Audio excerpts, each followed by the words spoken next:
Hey everyone, I'm Mono Scaling. I'm here to guide you today. If you use this video to drift off to sleep, please tap like, hit subscribe, and drop a comment telling me where you're watching from and what time it is there. Now get comfortable and relax. My name is Natalie Brooks. I need to write this down while I still remember it clearly, while the details haven't blurred or shifted in my mind the way memories do. This happened 3 weeks ago in Fish Lake National Forest in Utah, and I'm the only one who made it home. At least I'm the only one who came back the same. We'd rented the RV for a week, David and me, along with our friends Jen and her boyfriend Mike. It was supposed to be one of those trips where you disconnect, you know? No cell service, no emails, just the four of us and some decent hiking trails. David had been working 60-hour weeks at the firm, and I'd been traveling constantly for my job training corporate teams. Jen wanted to photograph the aspen groves. Mike just wanted to fish. The RV park we'd booked online looked fine in the photos. Fish Lake National Forest near the fish lake itself, surrounded by those massive aspens. The reviews mentioned the Pando Grove, this enormous organism that's technically a single tree with thousands of trunks all connected by one root system. Jen was excited about it. She'd been talking about the golden fall colors for months. We arrived on a Thursday afternoon in late September. The park was mostly empty. Just our RV, one other fifth wheel at the far end, and a pickup truck with a camper shell near the entrance. The ranger who checked us in was a woman in her 50s named Carol. She was pleasant enough, gave us a map, pointed out the bathrooms and the bear-proof trash bins. "You folks planning to do much hiking?" she asked. "Definitely," Jen said. "I want to photograph the aspens." Carol nodded. "Beautiful this time of year. Just stick to the marked trails. And if you see any kids out there, don't engage with them." I remember that specifically because it was such a weird thing to say. David laughed. "What, are there feral children in Utah?" Carol didn't smile. "Just some local kids who wander around sometimes. They're harmless, but they ask for things. Food, rides, that sort of thing. Best to just keep moving." "Noted," Mike said, though I could tell he thought she was being dramatic. We got set up. Mike figured out how to level the RV without too much trouble, and Jen made dinner while David and I set up the outdoor chairs and the portable fire pit we'd brought. It was pleasant. Cool, but not cold. The aspens around us were already turning, patches of gold against the evergreens. That first night was normal. We drank wine, played cards, went to bed around 11. I slept fine. The next morning, Jen wanted to hit the trails early for the light.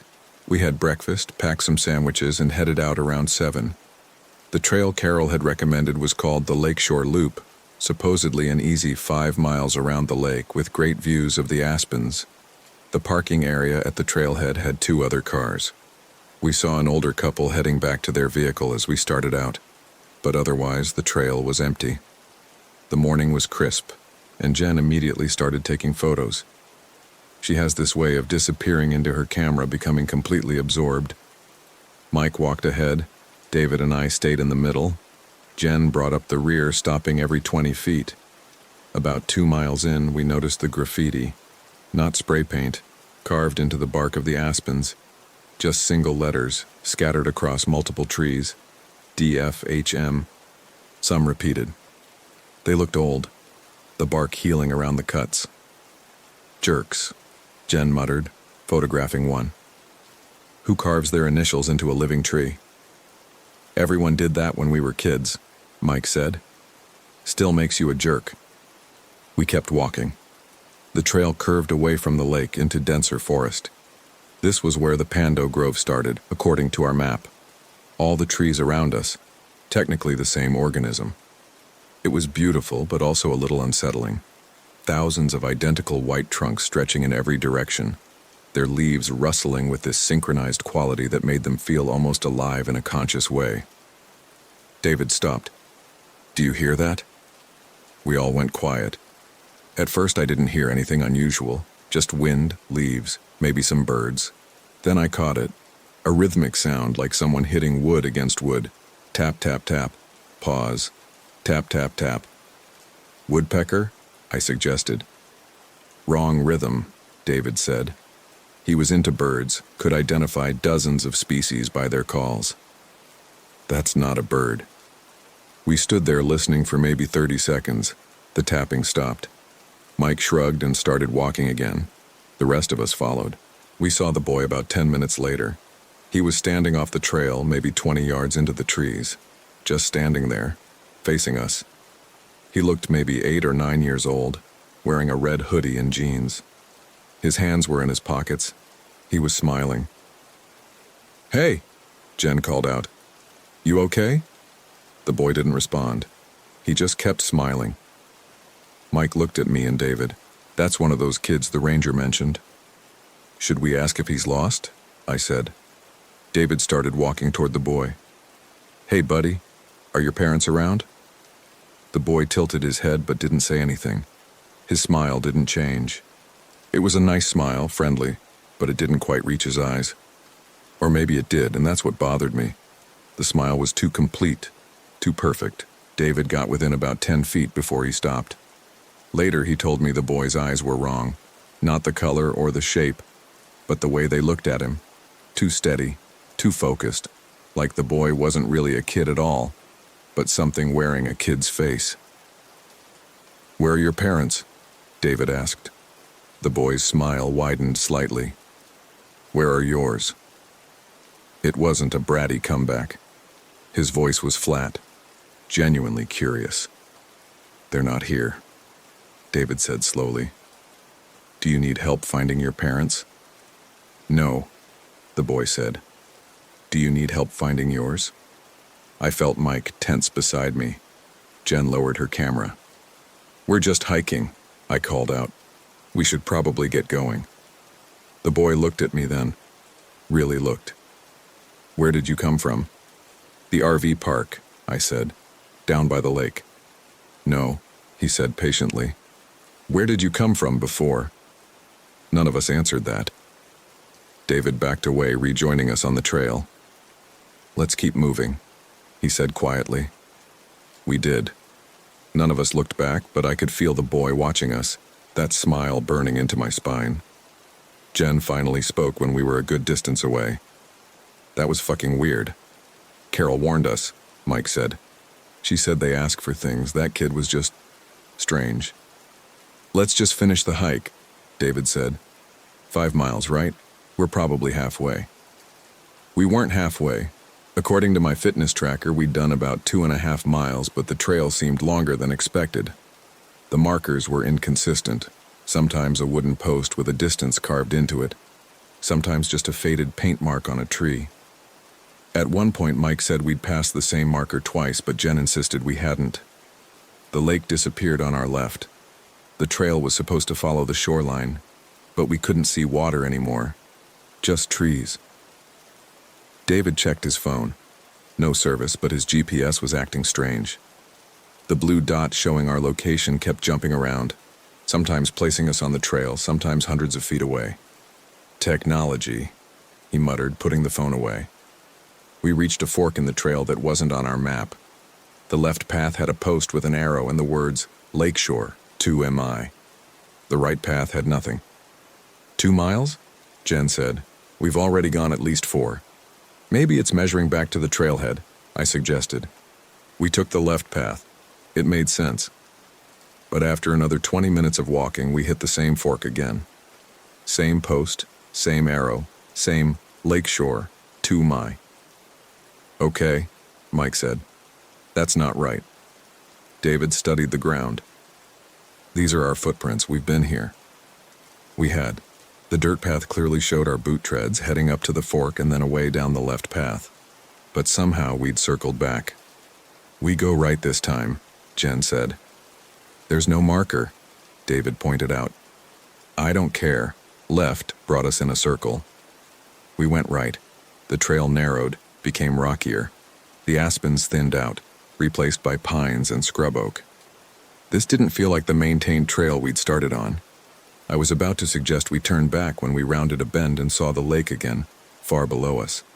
"There," Mike said, relieved. We just got turned around. The trail descended sharply. My knees were starting to hurt. I hadn't brought my brace, stupid, and I lagged behind. David stayed with me, patient. Ahead, Jen was taking photos of the lake, the afternoon light turning everything golden. Mike had his phone out, probably checking the GPS again. I heard the tapping again. Tap, tap, tap. Pause. Tap, tap, tap. You hear that? I asked David. He nodded. We both scanned the trees but saw nothing. Let's catch up, he said. We'd closed maybe half the distance when Mike stopped so suddenly that Jen bumped into him. What? She said. Mike pointed at something on the trail. We got closer and saw it. A backpack. Dark blue, expensive looking. It was sitting in the middle of the path, propped against a rock like someone had carefully placed it there. Did someone drop this? Jen said. Mike crouched beside it. It's not dusty or weathered. This hasn't been here long. Should we open it? Probably has an ID inside, David said.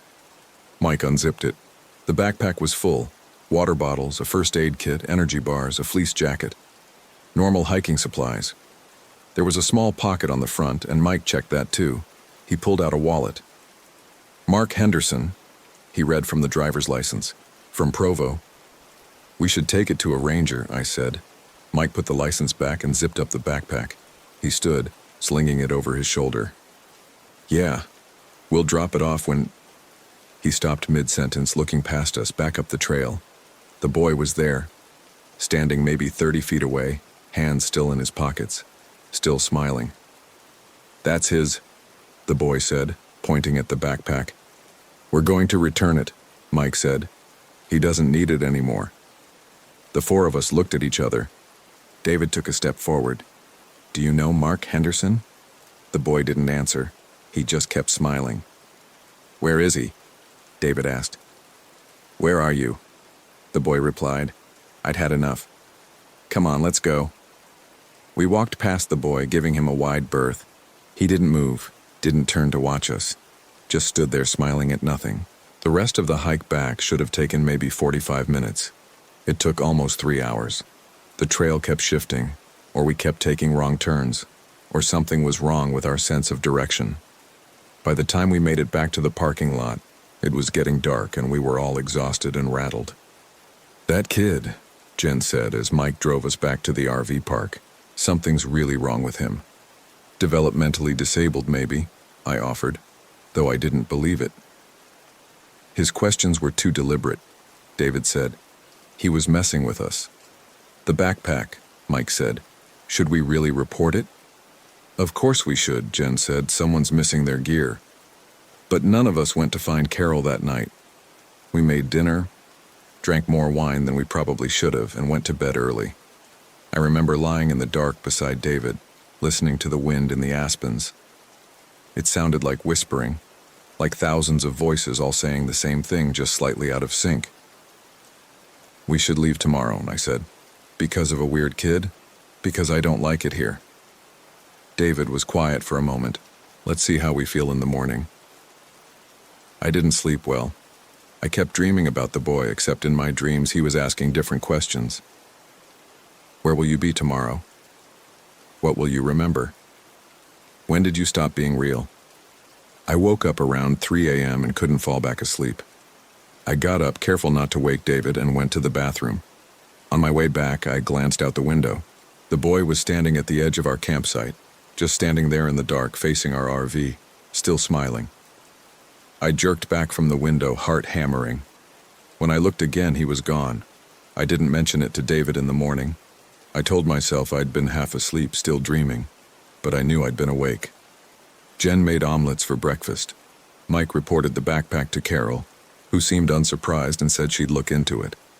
We decided to have an easy day. No hiking, just hanging around the campsite, maybe driving into town for supplies. David wanted to fish. The lake was stocked with trout, supposedly good this time of year. Mike said he'd go too. Jen wanted to edit photos. I said I'd read. The guys left around 10. I tried to focus on my book, some thriller that everyone had been recommending, but I kept reading the same page over and over. Jen was inside the RV working on her laptop. I heard her swear occasionally, probably fighting with her editing software. I dozed off in my chair. When I woke up, my neck was stiff and my mouth was dry. I checked my phone. 2:47 p.m. I'd been asleep for over 4 hours. I went inside. Jen wasn't there. Her laptop was closed on the table, her camera bag beside it. I called her name. No answer. I checked the bathroom, the bedroom, empty. I stepped outside and called again. Jen. Nothing. The campground was silent except for the wind. I walked around the RV, checked the other campsites visible from ours. The fifth wheel at the far end looked empty, curtains drawn. The pickup with the camper shell was gone.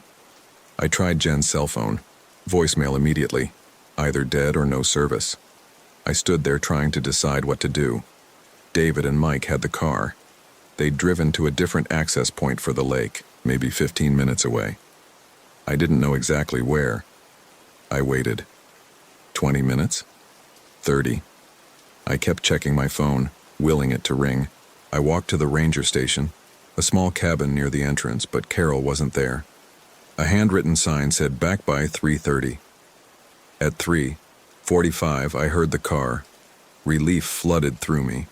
David and Mike were back, but when they got out of the car, they were alone. "Where's Jen?"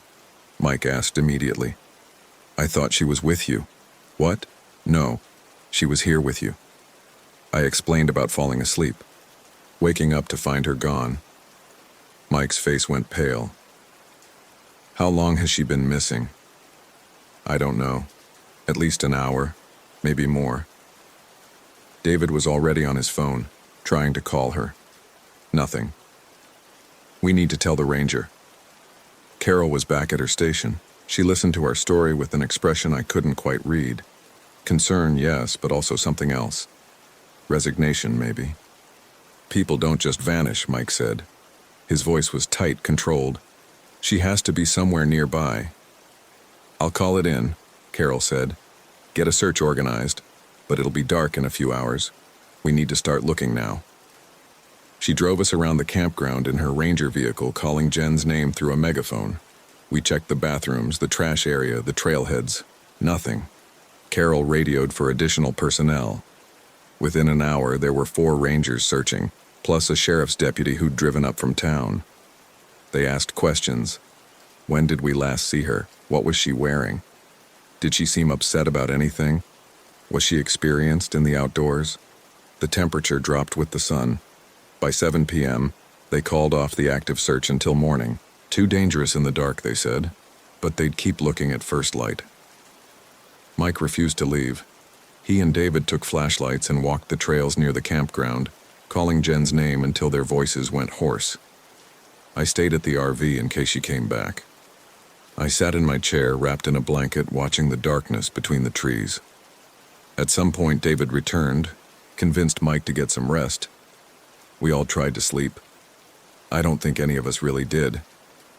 The next morning, a full search and rescue team arrived. 12 people, dogs, drones. They had us describe Jen again, give them recent photos. They spread out across the forest in a grid pattern. They found her at 3:37 p.m. She walked into the campground from the trail we'd hiked 2 days before. Just walked in like she'd been out for a stroll. She was wearing the same clothes, carrying her camera. She looked tired but unharmed. Mike ran to her, grabbed her, held her so tight I thought he might hurt her.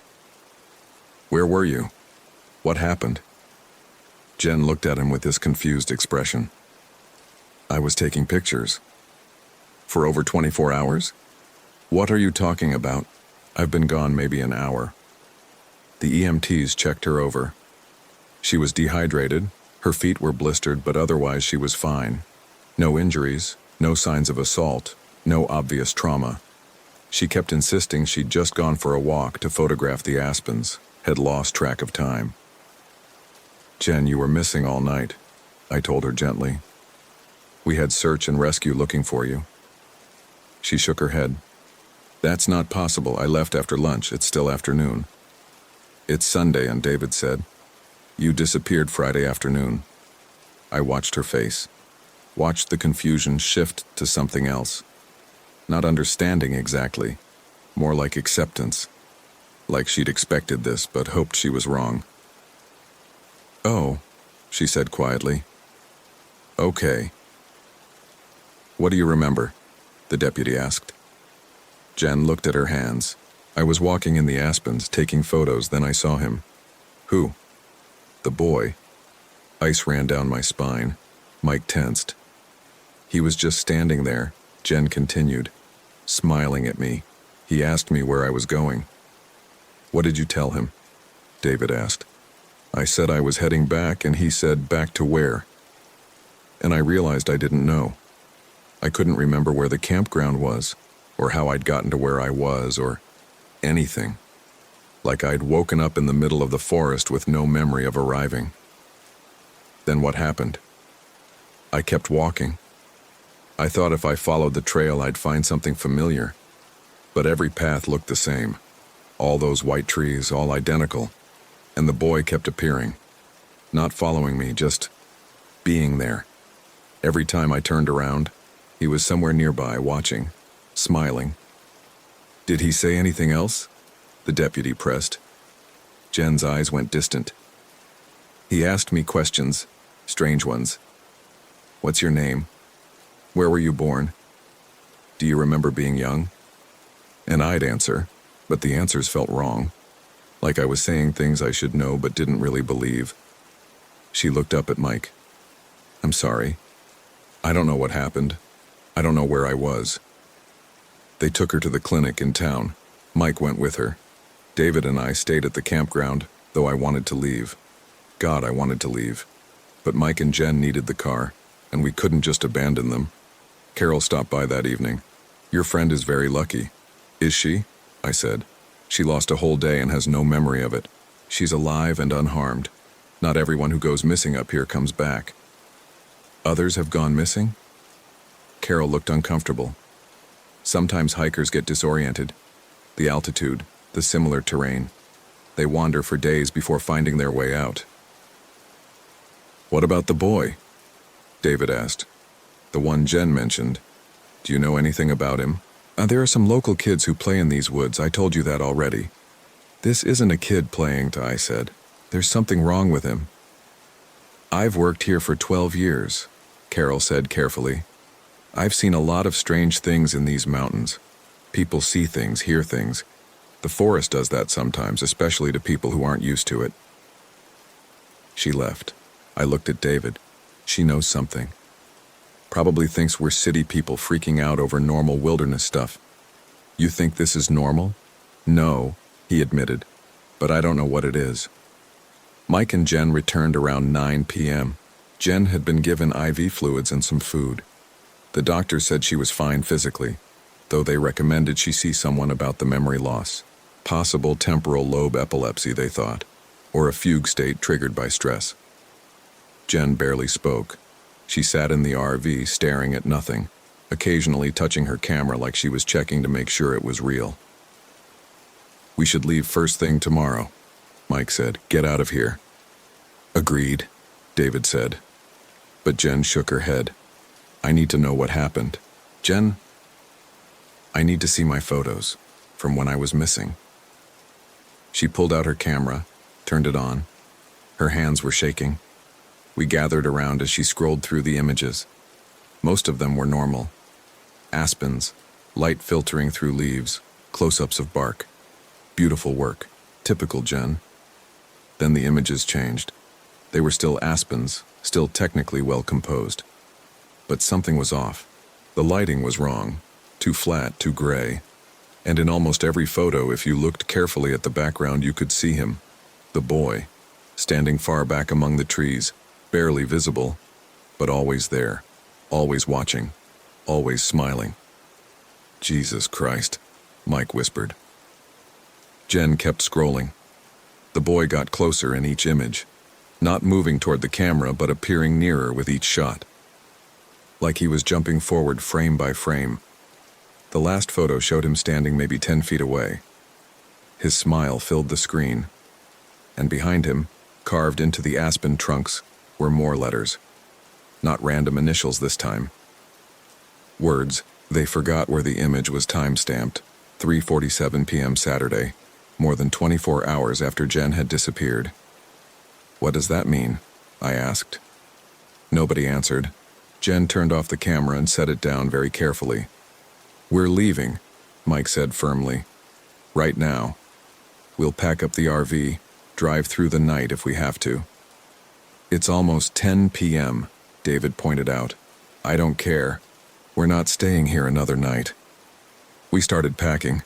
It should have taken maybe an hour to break everything down and store it properly, but we rushed. Threw things into cabinets, yanked out electrical and water hookups. Mike drove while David navigated. Jen and I sat at the dinette, neither of us speaking. The RV park exit was maybe a quarter-mile from our campsite. We'd driven past it half a dozen times. But when Mike turned onto the main road, it wasn't there. Where's the turn? He said. It should be right here, David said, checking his phone's GPS. But the road just continued straight into darkness, aspens pressing close on both sides. Mike drove for another few minutes, slower now, watching for the exit. It never appeared. I'm turning around, he said. He did. We drove back the way we'd come. We should have reached our campsite, should have passed it and seen the entrance behind us. But the road just kept going, disappearing into trees that all looked the same. This doesn't make sense, David said. His voice had an edge to it I'd never heard before. Fear. Mike drove for another 10 minutes. The road never changed.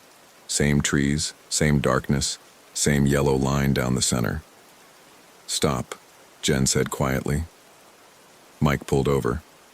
We all sat there in silence, the engine idling. This is like the trail, I said. We're going in circles. That's impossible, Mike said. It's a straight road. We should go back to the campground, Jen said. Wait until morning. No, Mike said. We keep driving. We'll hit something eventually. A town, another campground, something. He drove. We passed the same landmarks, a fallen log, a mile marker, a curve in the road, over and over. After an hour, Jen pointed out her window. Look. Standing at the side of the road, illuminated by our headlights, was the boy. He waved at us, a friendly wave like greeting neighbors. Mike accelerated. The boy disappeared behind us. 5 minutes later, there he was again, standing in the same spot. Same wave. Stop looking at him, David said. Just focus on driving. We saw the boy 17 more times before Mike finally pulled back into the campground defeated. It was almost 2 a.m. We were exhausted, terrified, and trapped. We tried to sleep, though I don't think any of us really did. I lay in the dark listening to Jen crying quietly in the other bedroom, Mike murmuring comfort. David's hand found mine and squeezed. We'll figure this out in the morning, he whispered. But I didn't believe him. Morning came too bright, too normal. Birds singing, sun streaming through the windows. It felt obscene, that cheerfulness. David was already awake, sitting at the dinette with coffee. He looked like he'd aged 5 years overnight. I have an idea, he said. We walk out, leave the RV, take what we can carry, and walk. Walk where? I asked. Away from here. The roads are clearly fucked up, but if we go cross-country, head toward the highway, that's at least 20 miles, Mike said, emerging from the bedroom, through rough terrain. You have a better idea? Mike didn't. We packed day packs with essentials, water, food, first aid supplies, phones, a compass that kept spinning uselessly. Jen was quiet, methodical. She kept checking her camera, reviewing those photos of the boy. Before we left, I wrote a note explaining what we were doing and left it on the dashboard, in case someone came looking for us, in case we didn't make it. We started walking at 7 a.m., heading due north according to David's phone GPS. The battery was at 67%. We figured we had maybe 8 hours of daylight and navigation before we'd be stumbling in the dark. The forest was beautiful, horrifyingly beautiful. Golden leaves rustling, shafts of light through the branches, the smell of pine and earth. It felt like a cathedral, like something sacred that we were defiling with our presence. We'd been walking maybe an hour when we found the first marker. It was a cairn, a stack of rocks about 3 feet high. Nothing unusual about that. Hikers build them all the time. But carved into the top stone was a letter, N. That's for Natalie, Jen said. My skin crawled. Or north. Maybe it's a trail marker. But 20 minutes later, we found another cairn. This one had the letter D carved into it. David, Mike said. We found 2 more. JM. Someone's fucking with us, Mike said. His voice was too loud, aggressive, fear coming out as anger. Or marking territory, David suggested. But he didn't sound convinced. We kept walking. The forest seemed endless, unchanging. Every aspen looked like every other aspen. I started recognizing individual trees, a distinctive fork in the trunk, a dark scar on the bark, and then realizing I'd seen that same tree 20 minutes earlier. Or was it a different tree that just looked similar? Around noon, we stopped to rest and eat. Jen was limping. Blisters from her previous wandering had reopened. David had twisted his ankle on some rocks but said it was fine. Mike was sweating despite the cool air, his face flushed. We should be seeing different terrain by now, I said. The forest should be changing. It will, David said. But he was checking his GPS compulsively, watching the blue dot that showed our position. We'd traveled maybe 6 miles north, according to the satellite view. But when we zoomed out, the map showed nothing but trees in every direction. We started walking again. My feet hurt. My shoulders ached from the pack. The sun was past its peak, starting its descent. 4, maybe 5 hours of daylight left. That's when we found the RV. Not our RV, at least not exactly. It was the same model, same color, parked in a small clearing off to the west. No campground around it, just trees. What the fuck? Mike breathed. We approached cautiously. The RV's door was open, hanging slightly crooked on its hinges. David climbed the steps and peered inside. It's empty, he called. Then, oh Jesus. We crowded in behind him.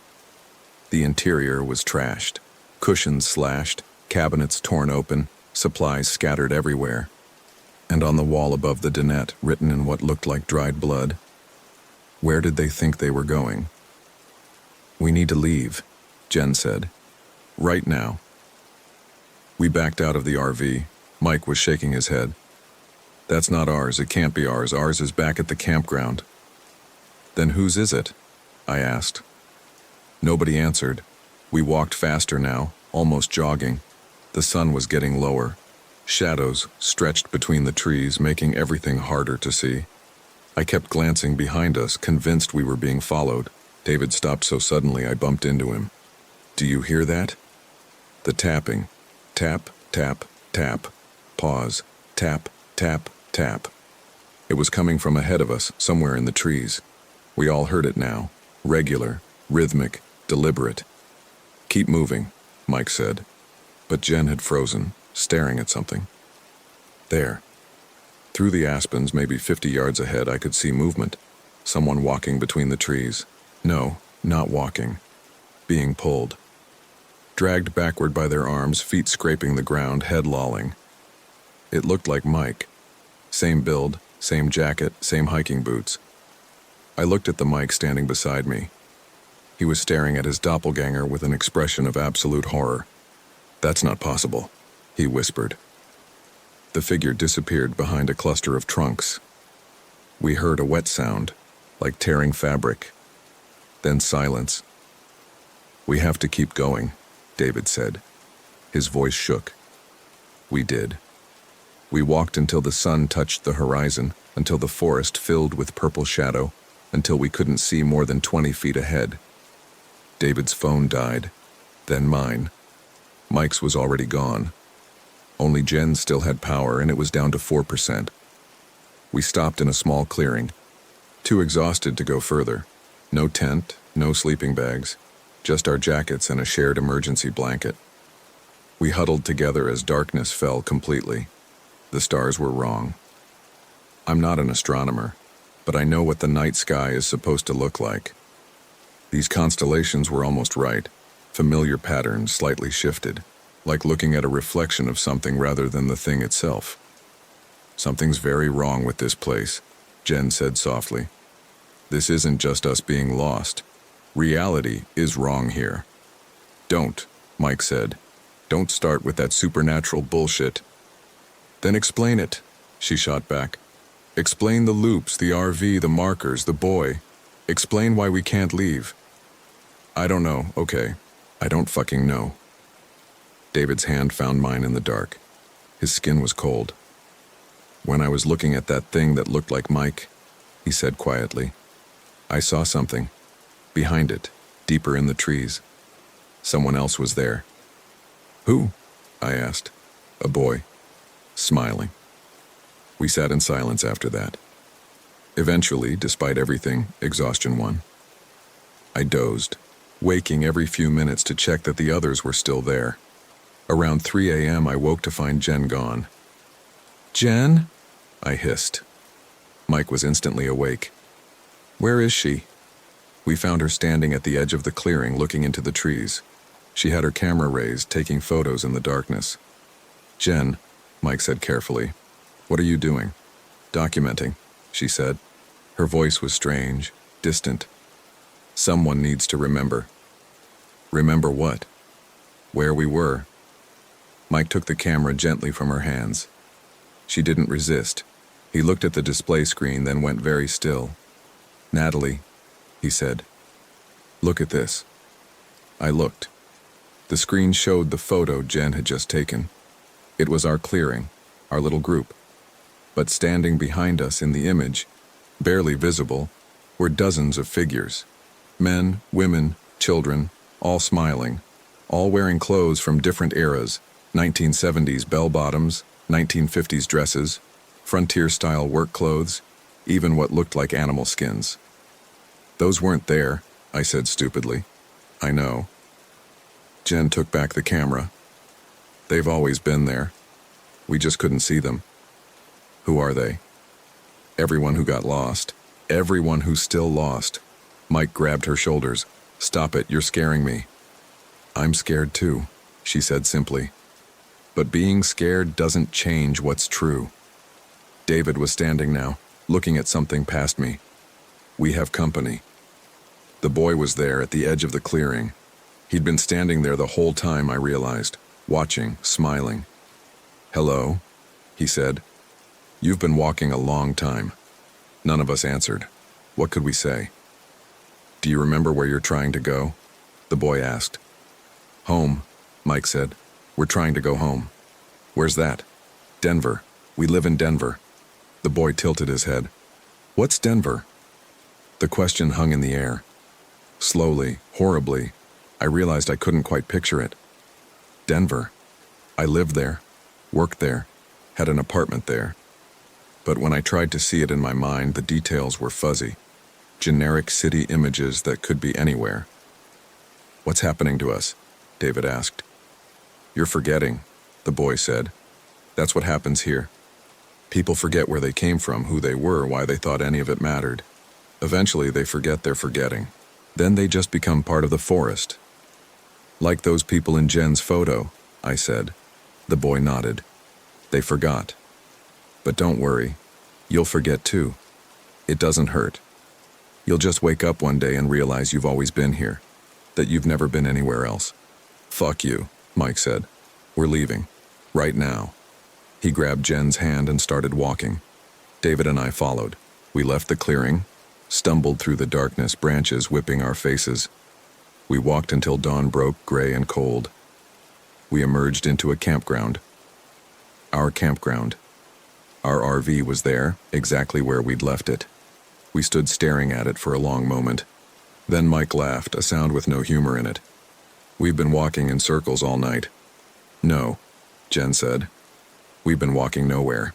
There is no straight line out of here." We climbed into the RV. Everything was exactly as we'd left it. My note still on the dashboard, our supplies untouched. Except for one thing. On the dinette table, someone had left a stack of driver's licenses. 5 of them. I picked up the first one. Mark Henderson. The name from the backpack we'd found on the trail. I studied his photo. 30-ish. Smiling. Ordinary. Then I noticed the date. The license had expired in 1987. The second license was for Sarah Chen. Expired 1993. James Whitmore. expired 2001. Patricia Alvarez, expired 2009. Rebecca Santos, expired 2016. They all disappeared here, David said. All these people. They came to Fish Lake and never left. The forest keeps them, Jen said. She sounded almost calm now, resigned, or whatever this place really is. It's not really a forest, it's something wearing a forest like a costume. That's insane, Mike said. Is it? You've seen everything we've seen. The loops, the impossibilities, the boy. The forest isn't following normal rules because it's not really part of our world.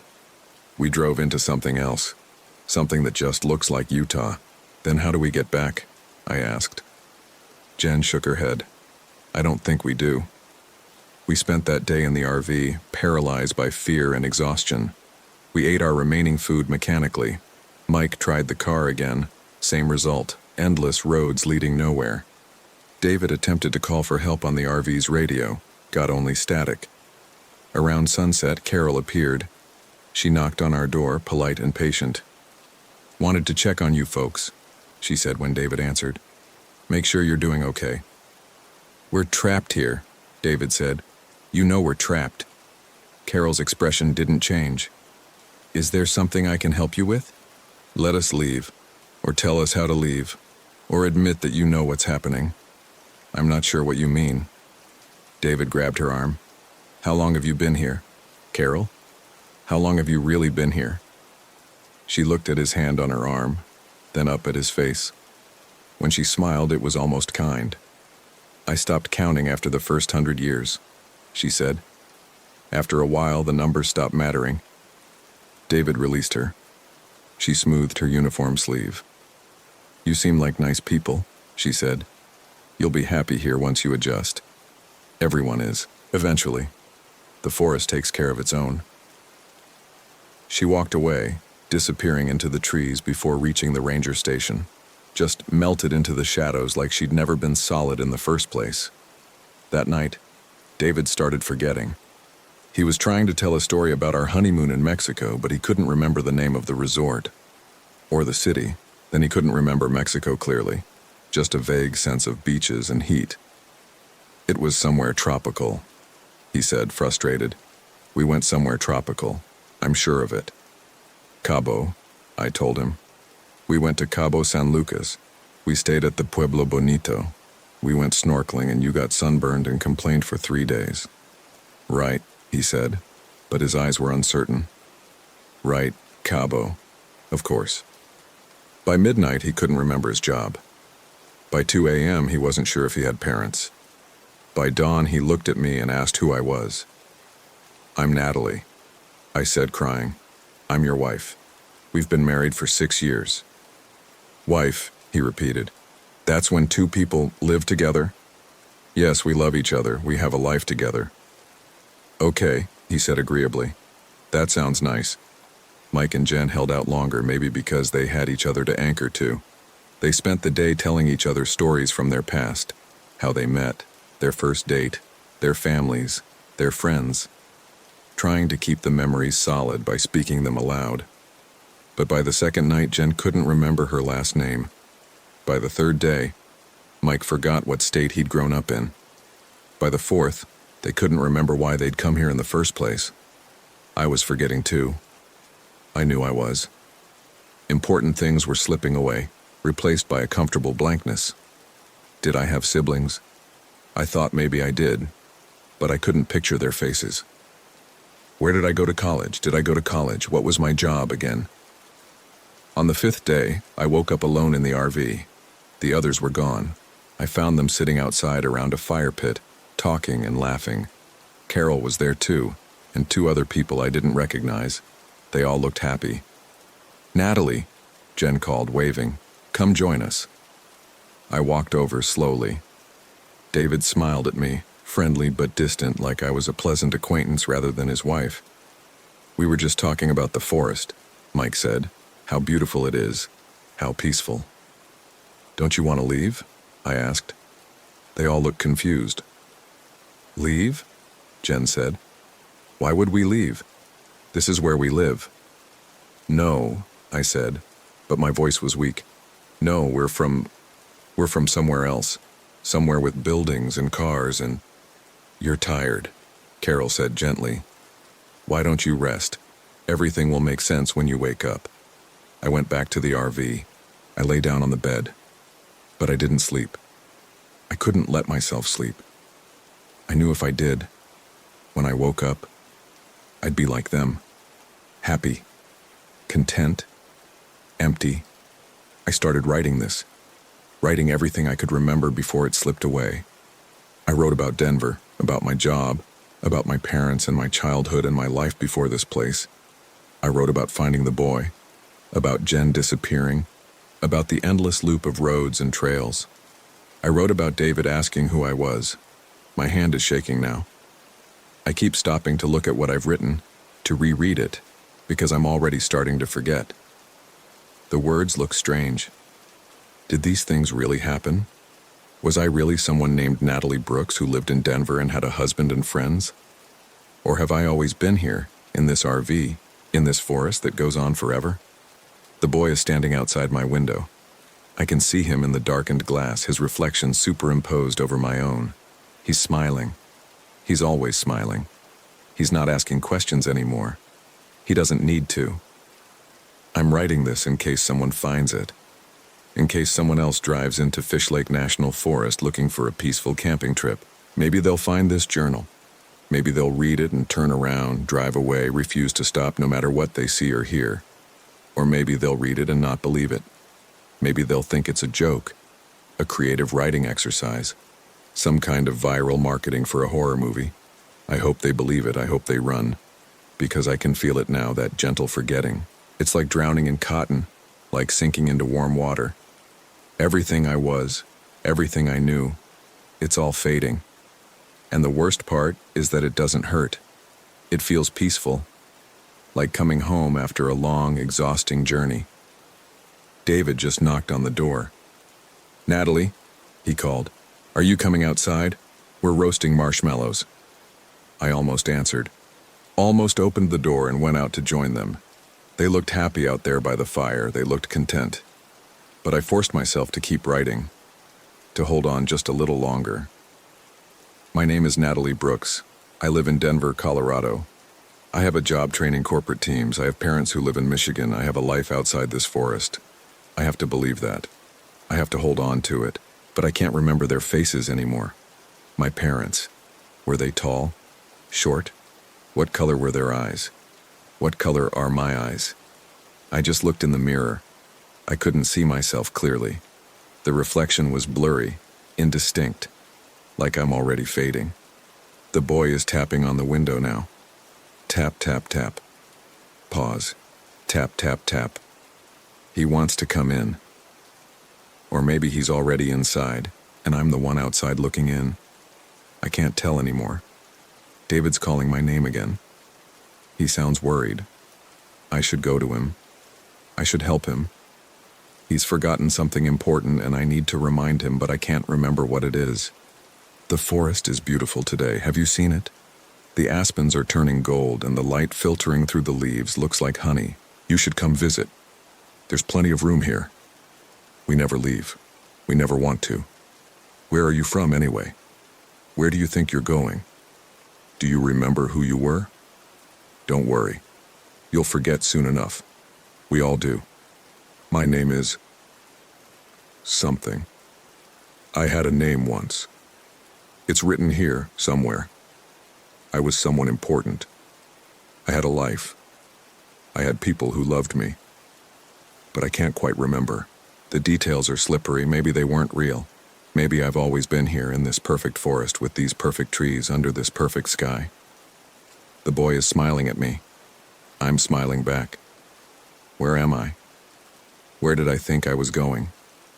It doesn't matter anymore. It never did. The journal entry ends here. The handwriting becomes increasingly erratic toward the end, then stops mid-sentence.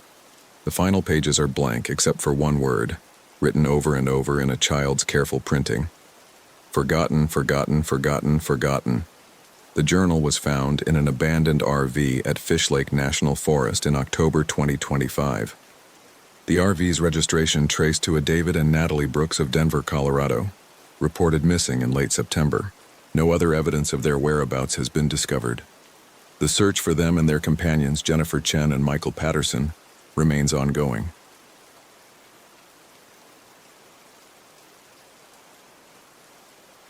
My name is Sarah Miller. This happened in the summer of 2019 when my brother went missing in the Boundary Waters for a week.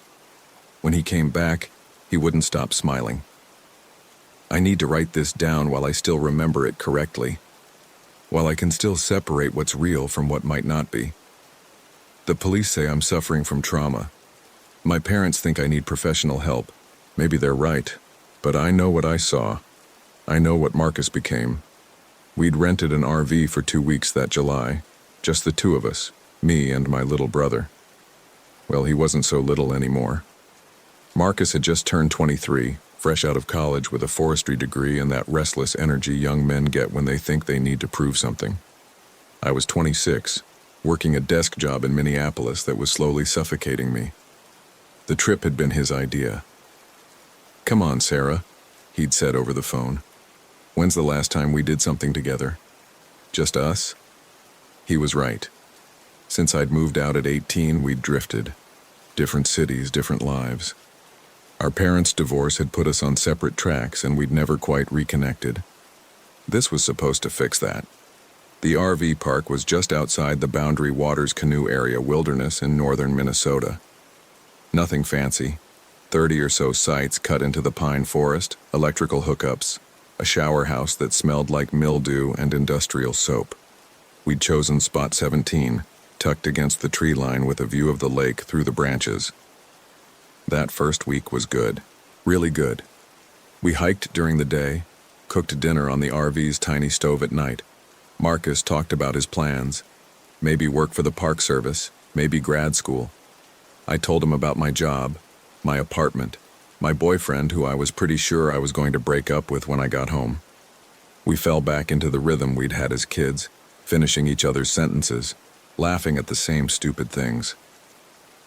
The night before he disappeared, we stayed up late drinking beer and playing cards at the picnic table outside the RV.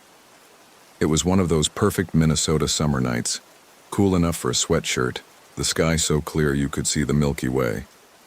"I'm glad we did this," Marcus said, studying his cards. "I missed you, Sarah." "Missed you too, buddy." He looked up at me then, and I saw my little brother again. Not the 23-year-old stranger with a beard and a college degree, but the kid who used to hide in my room during thunderstorms. "Hey," I said. "We should do this every year. Make it a tradition." He smiled, a normal smile, warm and a little lopsided. "Yeah, every year." The next morning he was gone. I woke up around 7 to find the RV empty. Marcus's bed was made, his hiking boots missing from beside the door. There was a note on the counter. "Gone for a hike. Back by lunch. M." It wasn't unusual. He'd gone on solo hikes twice already that week. I made coffee, read a book, waited.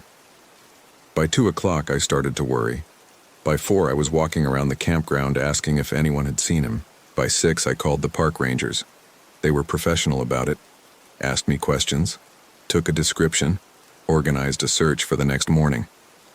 "Happens more than you'd think," the lead ranger told me.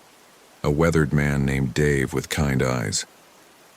"People underestimate the Boundary Waters. He probably just lost track of time or got turned around. We'll find him." But they didn't. The search went on for 6 days. Rangers, volunteers, even a helicopter on day 3. They found nothing.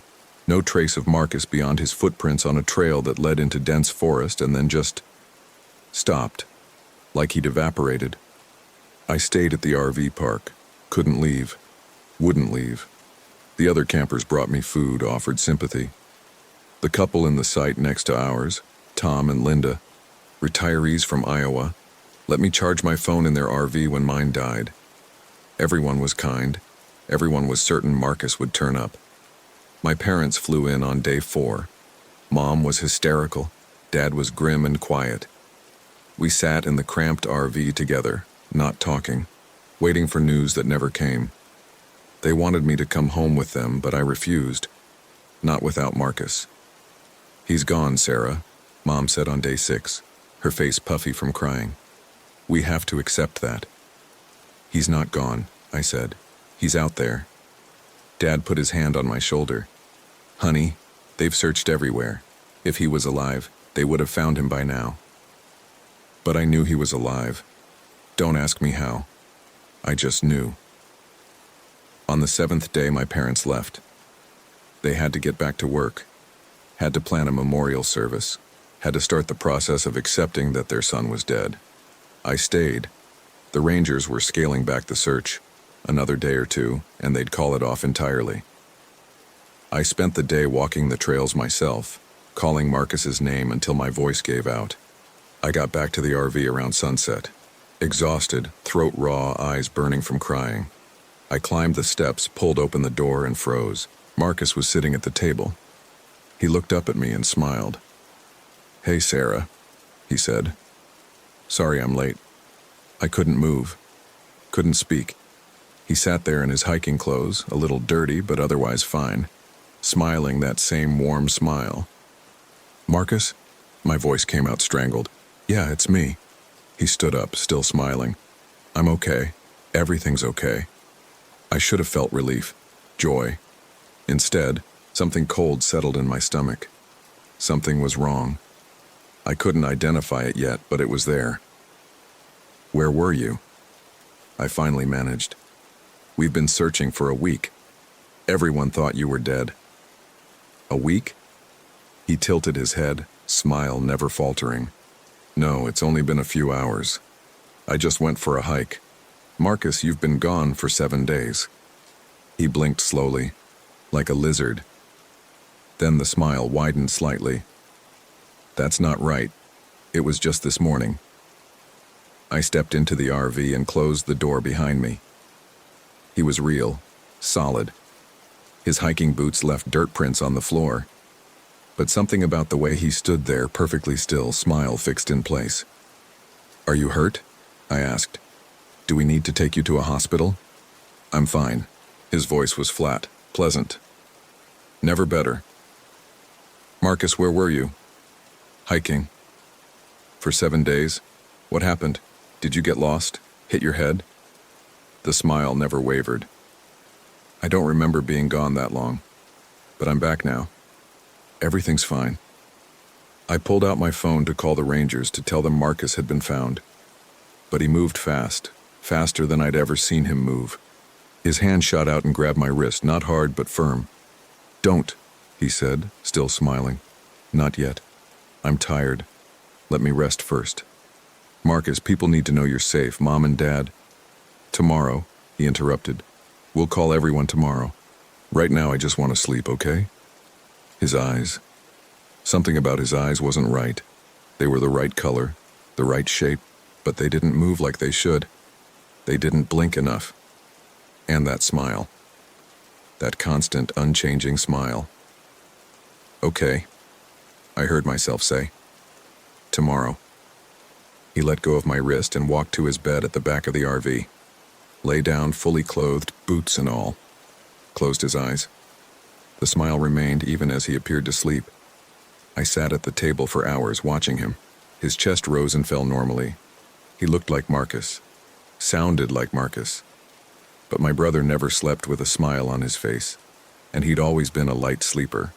The smallest sound would wake him. Yet he lay there, perfectly still, breathing steady, mouth curved in that gentle smile. Around midnight, I tried to sleep. Lay in my own bed with my phone clutched in my hand, finger hovering over the dial button. I should call someone. The Rangers, my parents, 911. But call them about what? My brother came back and he's smiling too much? I must have dozed off eventually because I woke to the sound of Marcus moving around the RV. The clock said 3:06 a.m. He was standing at the counter, the smile still in place, pouring a glass of water. "Can't sleep?" I asked. He turned to look at me, didn't seem startled at all. "Just thirsty." He drank the entire glass without stopping, water running down his chin. Then he poured another. And another. 4 glasses total before he set down the cup, still smiling. Better? I asked. Better. He walked back to his bed, lay down, closed his eyes. The smile remained. I didn't sleep after that. Just watched the sky lighten through the RV's small windows. Watched Marcus's chest rise and fall. Watched that smile. When morning came, he sat up immediately, as if he'd been awake the whole time. "Morning, Sarah," he said brightly. "What's for breakfast?" I made eggs and toast, my hands shaking slightly. He sat at the table, watching me with those two still eyes, smiling. "We need to call the Rangers," and I said. "And Mom and Dad. They need to know you're safe." "Sure," he agreed easily. After breakfast, we ate in silence. Or rather, I picked at my food while Marcus ate steadily, mechanically, that smile never fading even as he chewed. He finished everything on his plate, then reached for mine. "Are you still hungry?" I asked. "Yes." I let him have it. Watched him eat my eggs and toast with the same mechanical efficiency. When he was done, he looked at me expectantly. "More?" "I don't have any more eggs," I said. "Marcus, are you feeling okay? Maybe we should get you checked out. You might have a concussion or..." "I'm fine," he said, smile. "I feel great. Never better." Those words again. Never better. Something about the way he said it made my skin crawl. I called Ranger Dave first, told him Marcus had come back. There was a pause on the line, then a rush of questions. Where had he been? Was he injured? Could they come talk to him? "He says he's fine," I told Dave. "He's right here. Do you want to talk to him?" I handed Marcus the phone. He took it, still smiling, and said, "Hello." I couldn't hear Dave's side of the conversation, but I watched Marcus's face. The smile never changed, not once. He answered questions in that same pleasant, flat tone. Yes, he was fine. No, he wasn't hurt. He didn't remember where he'd been. Yes, he would come to the ranger station later today. He handed the phone back to me. Dave sounded relieved, but puzzled. "He sounds good," Dave said. "But Sarah, we should probably have a doctor look at him. Memory loss after 7 days in the wilderness. That's not normal." "I know," I said, watching Marcus watch me. "We'll get him checked out." After I hung up, Marcus tilted his head. "Why are you scared of me?" The question hit like a punch. "I'm not scared of you." "Yes, you are, I can tell." He leaned forward slightly. "Why?" "You've been missing for a week, Marcus. You can't remember it. You haven't stopped smiling since you got back. I'm worried about you, not scared." "Worried," he repeated, like he was testing the word. "Okay." "We should go to the hospital," I said.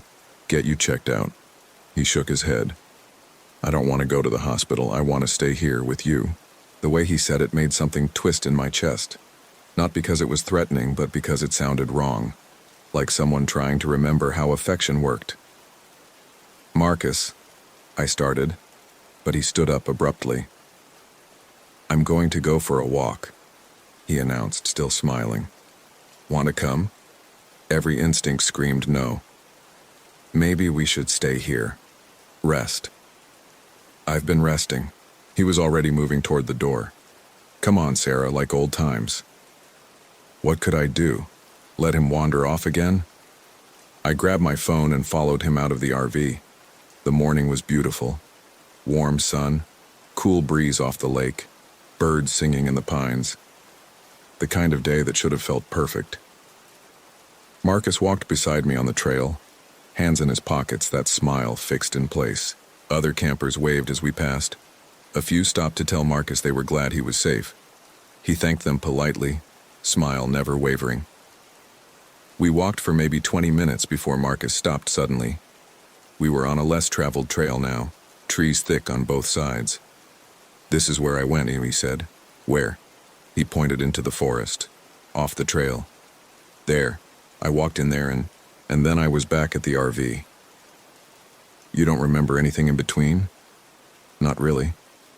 He frowned slightly, the first change in his expression I'd seen. "It's fuzzy, like a dream." There was. He paused, smile returning. "Never mind, it's not important."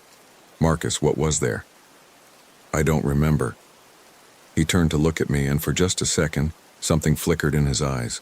Something desperate. Then the smile was back, wider than before. Let's go back. We walked back to the RV in silence. I kept glancing at him, trying to see my brother in this smiling stranger, trying to understand what had happened in those 7 days.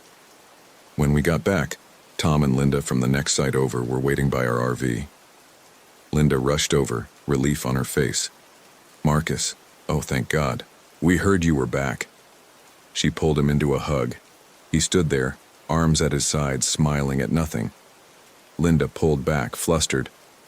"Sorry, we were so worried. Where were you?" "Lost," Marcus said simply. "But I'm back now." Tom clapped him on the shoulder. "You gave everyone quite a scare, young man. Your sister here, she never gave up hope." "I know," Marcus said, turning that smile on me. "Sarah's the best." They chatted for a few more minutes, Linda asking if we needed anything, Tom offering to drive Marcus to the hospital if needed. Marcus politely declined everything, smile never fading. When they finally left, Linda whispered to me, "He seems different. Is he sure he's okay?" "I don't know," I admitted. That afternoon I called my parents, told them Marcus was back. Mom cried. Dad demanded to speak to him. I handed over the phone and listened to Marcus assure them he was fine. He was sorry for worrying them. No, he didn't need them to come back. Yes, he would see a doctor soon. After he hung up, he looked at me. "They want me to come home." "That's probably a good idea," I said. "At least until we figure out what happened. But we still have a week left on the RV rental." Smile. "We should stay. Finish our trip." "Marcus, you were missing for a week. You can't remember where you were. Don't you want to know what happened?" "Not particularly." He sat down at the table, folded his hands. "I'm here now. That's what matters. I don't want to waste our time together." Our time together. The phrase hung in the air between us. "Okay," I said slowly.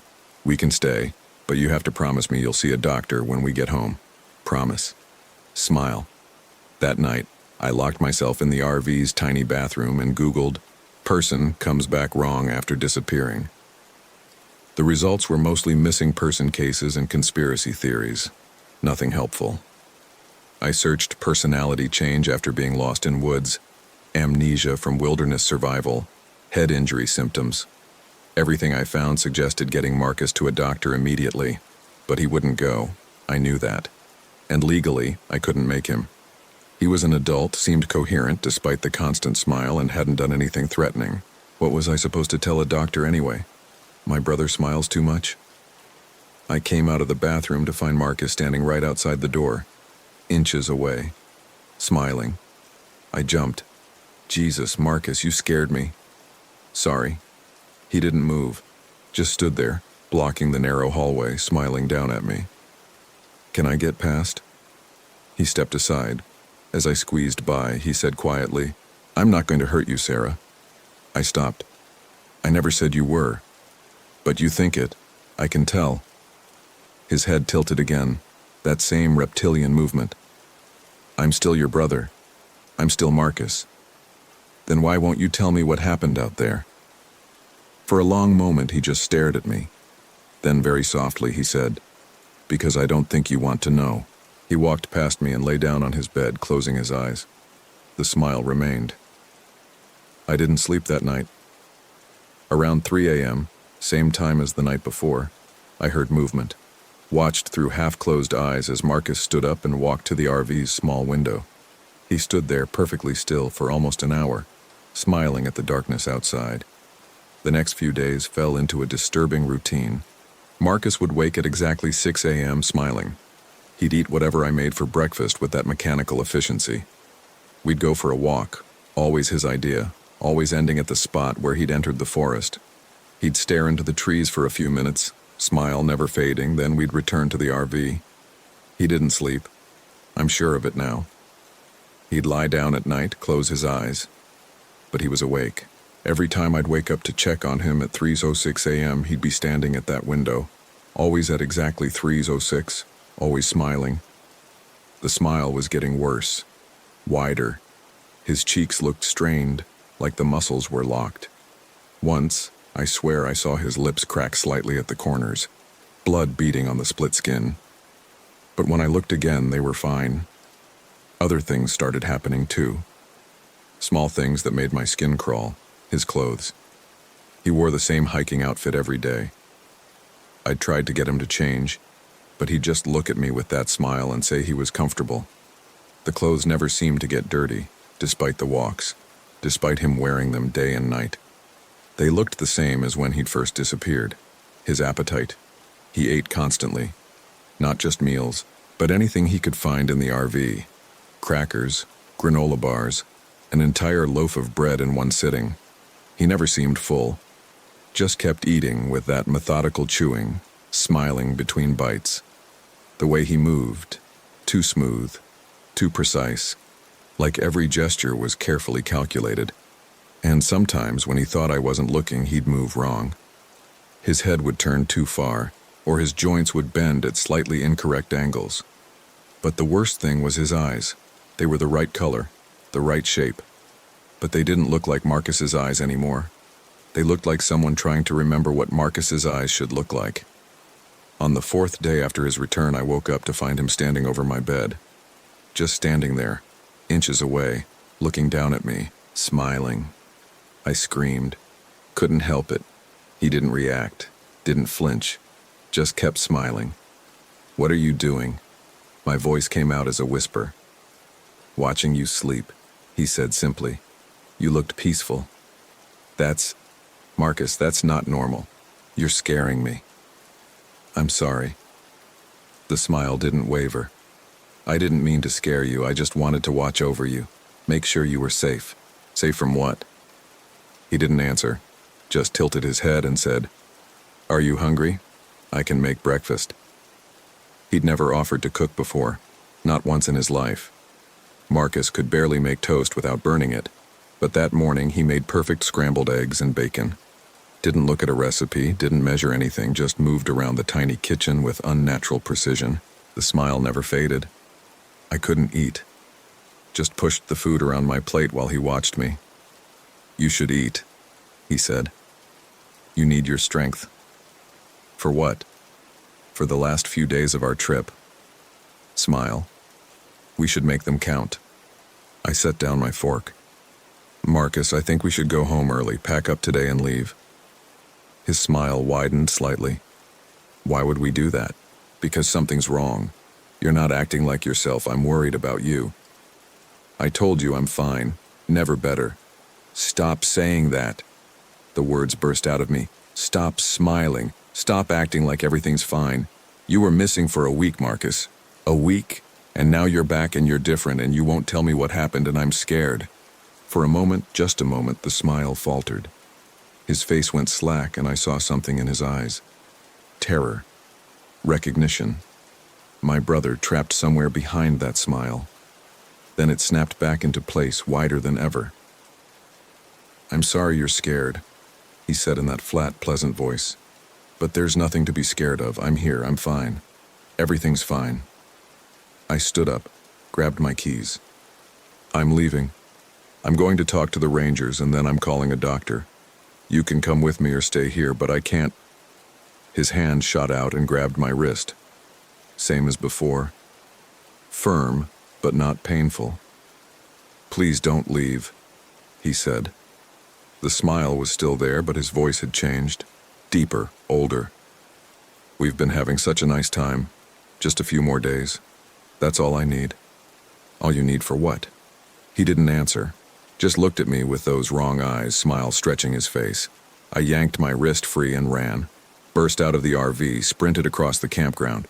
Heard Tom call my name as I ran past, but I didn't stop. Made it to my car, fumbled with the keys, got the door open. A hand grabbed the door before I could close it. Marcus, still smiling, breathing not at all hard despite running to catch up with me. "Sarah," he said gently, "where are you going?" "Let go of the door." "I can't do that." Smile. "We need to finish our trip." "Let," Go. Other campers were starting to notice now. Tom was walking toward us, Linda behind him. A ranger's truck was pulling into the park entrance. Marcus's eyes flicked toward the ranger, then back to me. The smile never changed, but something shifted in his expression. A calculation being made. "Okay," he said, releasing the door. "Okay, I'm sorry. I didn't mean to scare you. We can talk to the rangers. We can go home early if that's what you want. Whatever makes you feel better." But I'd seen it. That brief moment of calculation. The way he'd assessed the situation, the witnesses, the ranger. He was playing along, being what he thought he needed to be. The ranger, a young woman named Kelly, approached us. "Everything okay here?" "Fine," Marcus said before I could speak. Smile. "My sister's just worried about me. Understandable after what happened." Kelly looked at me. "Sarah, is everything okay?" What could I say? That my brother was smiling too much? That he stood over my bed while I slept? That something was wrong with him, but I couldn't explain what? "He needs to see a doctor," I said. "He's been acting strange since he came back." "Strange how?" Marcus laughed. A perfectly calibrated sound of amusement and embarrassment. "I've been a little off, I admit. Memory problems, trouble sleeping. Sarah's right. I should probably get checked out. We were just discussing cutting the trip short." Kelly nodded slowly. "That's probably a good idea. Head trauma, dehydration, lots of things can affect behavior after an experience like yours." She turned to Marcus. "You sure you don't want to go to the hospital now? I can drive you." "That's very kind," Marcus said, smile never fading. "But I think I'd rather go home first, see my regular doctor, get back to normal." "Understandable." Kelly handed me a card. "This is the number for the ranger station. Call if you need anything. And Marcus, I'm glad you made it back safe." "Thanks," he said warmly. "Everyone's been so kind." Kelly walked away. Tom and Linda had stopped their approach, watching from a distance. Marcus turned to me, still smiling. "Let's go pack up the RV," he said. "Get you home safe." We packed in silence. Marcus moved with that same unnatural precision, folding clothes, securing loose items, emptying the water tanks. I called my parents, told them we were coming home early. Mom sounded relieved. Dad wanted to know if Marcus was okay. I looked at my brother, who was smiling at me from across the RV. "He's fine. We'll be there tomorrow." The drive home should have taken 6 hours. It took 14. Because every time I tried to head toward the highway, I'd find myself going in circles. The GPS would glitch, showing us in the wrong location. Road signs wouldn't match the map. Turn that should have led to the highway instead led us back toward the boundary waters. Marcus sat in the passenger seat the entire time, smiling, not speaking, not helping navigate, just watching me with those wrong eyes as I got increasingly frantic. "This doesn't make sense," I said for the 10th time, pulling over to check the GPS again. "This road should take us to Highway 61. Why does it keep looping back?" "Maybe we're not meant to leave yet," Marcus said softly. I turned to look at him. "What does that mean?" "Nothing." Smile. "Just a thought." By sunset, we were back at the same gas station we'd passed 3 times already. The attendant gave me a weird look as I came in to ask for directions again. "You folks lost?" he asked. "I don't know how," I said. "The GPS keeps messing up. We're trying to get to Highway 61. He gave me directions. Simple, clear directions that should have been foolproof. I thanked him, got back in the car. Followed his instructions exactly. 20 minutes later, we passed the same gas station again. Marcus laughed. Not his normal laugh. Something else. Something that made my blood run cold. I pulled over, hands shaking. "What's happening?" "We're going in circles," Marcus said pleasantly. "Like we're caught in something." "This isn't funny." I'm not laughing, but he was smiling. Always smiling. I grabbed my phone. No signal. There had been a signal at the gas station I'd checked. But now, nothing. "Marcus, what did you do out there?" My voice cracked. "In the forest. What happened to you?" He turned to look at me fully. The smile was so wide now it looked painful. The corners of his mouth had definitely split. I could see thin lines of blood. "I got lost," he said. "I walked into the trees, and I got lost. And something found me." "What's something?" "I don't know what it was. I don't even remember most of it. Just pieces. Flashes." His voice had changed again. Deeper, resonating in a way that human voices shouldn't. It was old, hungry, and it was tired of being alone. Marcus is still in here," he interrupted. "I can feel him, screaming, always screaming, but I'm stronger, and I need—" The smile stretched impossibly wider. "I need more time. Just a little more time with you, Sarah. My sister, his sister. The memories are so warm, so bright." I lunged for the door handle. It wouldn't open. None of the doors would. The locks clicked down automatically over and over even as I tried to pull them up. "Don't be scared," the thing wearing Marcus's face said. "I'm not going to hurt you. I just want to understand. These feelings. This love. I've never felt anything like it before. Marcus's memories of you, they're beautiful. I want to keep feeling them. Let me go." I was crying now. "Please, let me go." "Soon," it said. "Just a few more days, then I'll let you go. I promise. I just need to understand what it means to be human. What it means to love someone. And you're the key to that, Sarah. You're what makes Marcus human." The car started moving on its own. The steering wheel turned under my hands, but I wasn't controlling it. We drove through the darkness, past the gas station, past the campground onto roads I didn't recognize. The GPS showed nothing but static. I don't remember when I stopped fighting. When I just sat there, numb, while the thing that looked like my brother drove us deeper into the wilderness. The smile never faded. Those wrong eyes never blinked. Eventually, we ended up back at the campground, back at Spot 17. The RV was still there, exactly as we'd left it that morning. Like no time had passed at all. "Home again," Marcus's voice said. "Let's go inside. I'll make dinner." I got out of the car like a puppet on strings, followed him into the RV, watched him make pasta with that unnatural precision, still smiling, blood trickling from the corners of his stretched mouth. "You should eat," he said, setting a plate in front of me. "Keep your strength up." "For what?" I whispered. "For tomorrow. And the day after. And the day after that." He sat across from me, tilted his head. "Until I understand. Until I figure out what it means to be Marcus. What it means to be human. And then I'll let you go, I promise." The smile widened even further. I heard something crack, bone or cartilage. But not yet. Not until I'm done learning.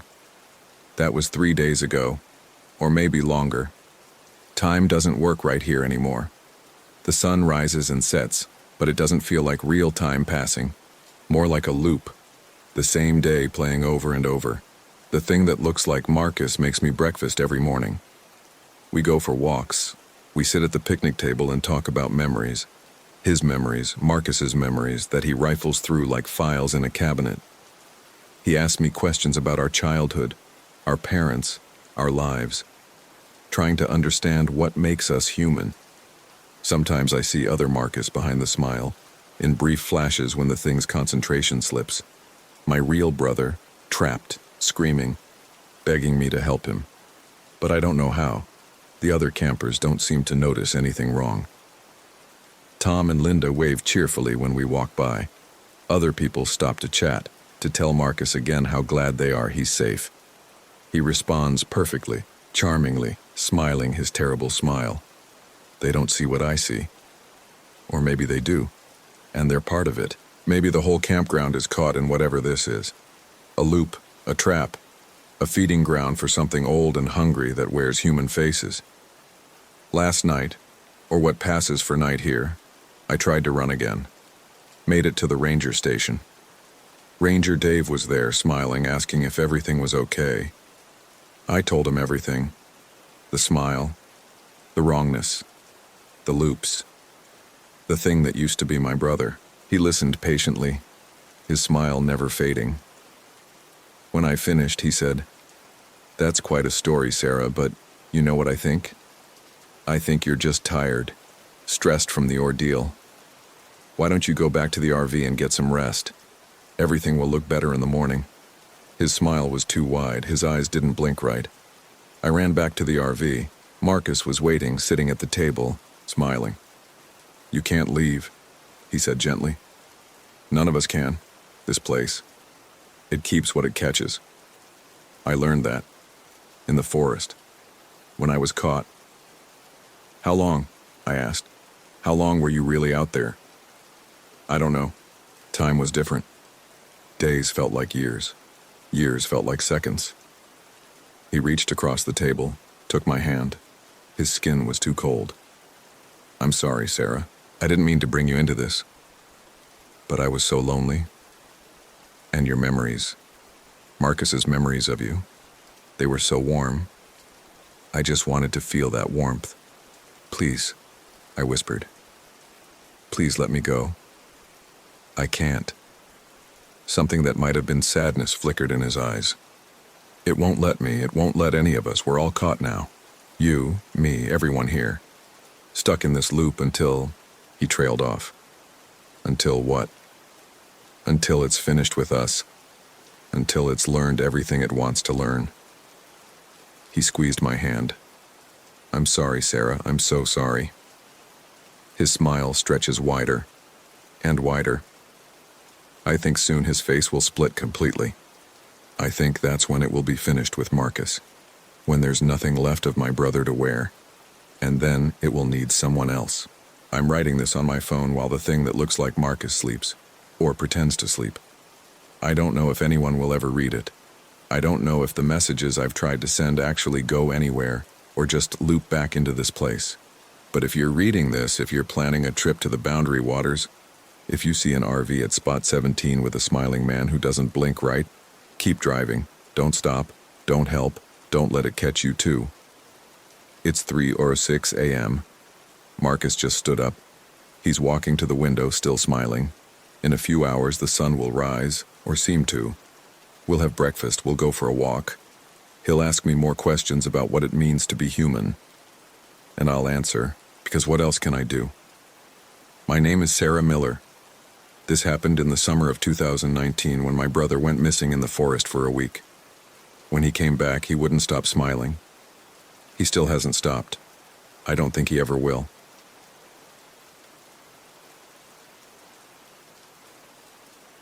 My name is Jacob Reed. I'll never forget the whispers that surrounded our RV in Yellowstone, whispers that didn't belong to any human tongue. It was late September 2019, and my girlfriend Emma and I decided to take a week-long camping trip before winter set in. We'd been together for 3 years, and things had been tense lately. I'd been working 60-hour weeks at the accounting firm, and she'd been dealing with the stress of her mother's declining health. We needed this trip. We needed to remember why we'd gotten together in the first place. Yellowstone seemed like the perfect choice. We rented a small RV, nothing fancy, just a 22-footer with a kitchenette and a bed over the cab. Emma had never been, and I'd only visited once as a kid. I barely remembered it. Just vague impressions of geysers and tourists with cameras. We arrived at the Madison campground on a Thursday afternoon. The park was mostly empty, the summer crowds long gone. Only a handful of other RVs dotted the campground, and most of those looked like they belonged to retirees. We got Site 47, tucked back near the tree line. The Madison River was maybe 100 yards away, and you could hear it if you listened carefully, a constant low rush that made everything feel remote. The first 2 days were fine, better than fine actually. We hiked to Artist Point and watched Old Faithful do its thing. Emma took maybe 200 photos, and we had sex for the first time in a month. I remember thinking that maybe we'd turned a corner, that this trip was exactly what we needed. The whisper started on Saturday night. We'd gone to bed around 10:30, both of us exhausted from a long day hiking around Norris Geyser Basin. The RV's heater was running, and Emma was already asleep when I heard it. This low murmuring sound like people talking just outside the walls. At first I thought it was other campers. Maybe someone had set up next to us even though I hadn't seen anyone earlier. But when I listened more carefully, I realized the sound wasn't quite right. It was too steady, too rhythmic, and I couldn't make out any actual words. I got up and looked out the window. The campground was dark except for a few solar lights along the path. No one was outside. The murmuring continued, seeming to come from all sides of the RV at once. Emma stirred. "What are you doing? Do you hear that?" She propped herself up on one elbow, listening. After a moment, she shook her head. "I don't hear anything. Come back to bed." I stood there for another minute, but the sound had stopped. I climbed back into bed and tried to sleep, but it took a long time. The next morning, I checked around the RV. No footprints, no signs that anyone had been near us. I mentioned it to Emma over breakfast, and she suggested it might have been the wind or maybe some animal. She wasn't dismissive exactly, but I could tell she thought I was being paranoid. Sunday night it happened again. This time Emma heard it too. We were both awake, lying in bed and talking about whether to extend the trip by a few days. That's when the murmuring started, low and steady, coming from outside. Emma went quiet immediately, her hand finding mine in the dark. "That's what you heard last night?" "Yeah." We listened. The sound had a strange quality to it, almost like chanting. There was a pattern to it, a rhythm that repeated every 30 seconds or so. But the actual sounds didn't match any language I recognized. It wasn't Spanish or French or anything European. It wasn't any Native American language I'd ever heard recordings of either. The syllables were all wrong, too sharp, too guttural. Emma got up and went to the window. I followed. The campground looked the same as the night before. Empty, dark, no movement anywhere. "Maybe it's coming from the river," Emma said. "Sound travels weird at night." "That's not water." "I don't know what else it could be." The murmuring went on for maybe 10 minutes, then stopped as abruptly as it had started. We stayed at the window for a while longer, but nothing else happened. Eventually, we went back to bed, though neither of us slept much. On Monday, we drove into the park to do some more sightseeing, trying to shake off the weirdness from the night before, but the day felt off somehow. We kept getting turned around on roads we'd already driven, and the GPS in the rental RV kept glitching out.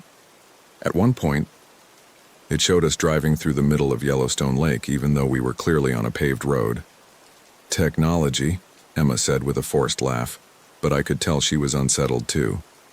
We tried to get lunch at the Old Faithful Lodge, but when we arrived, we found out they'd closed the restaurant for the season the week before.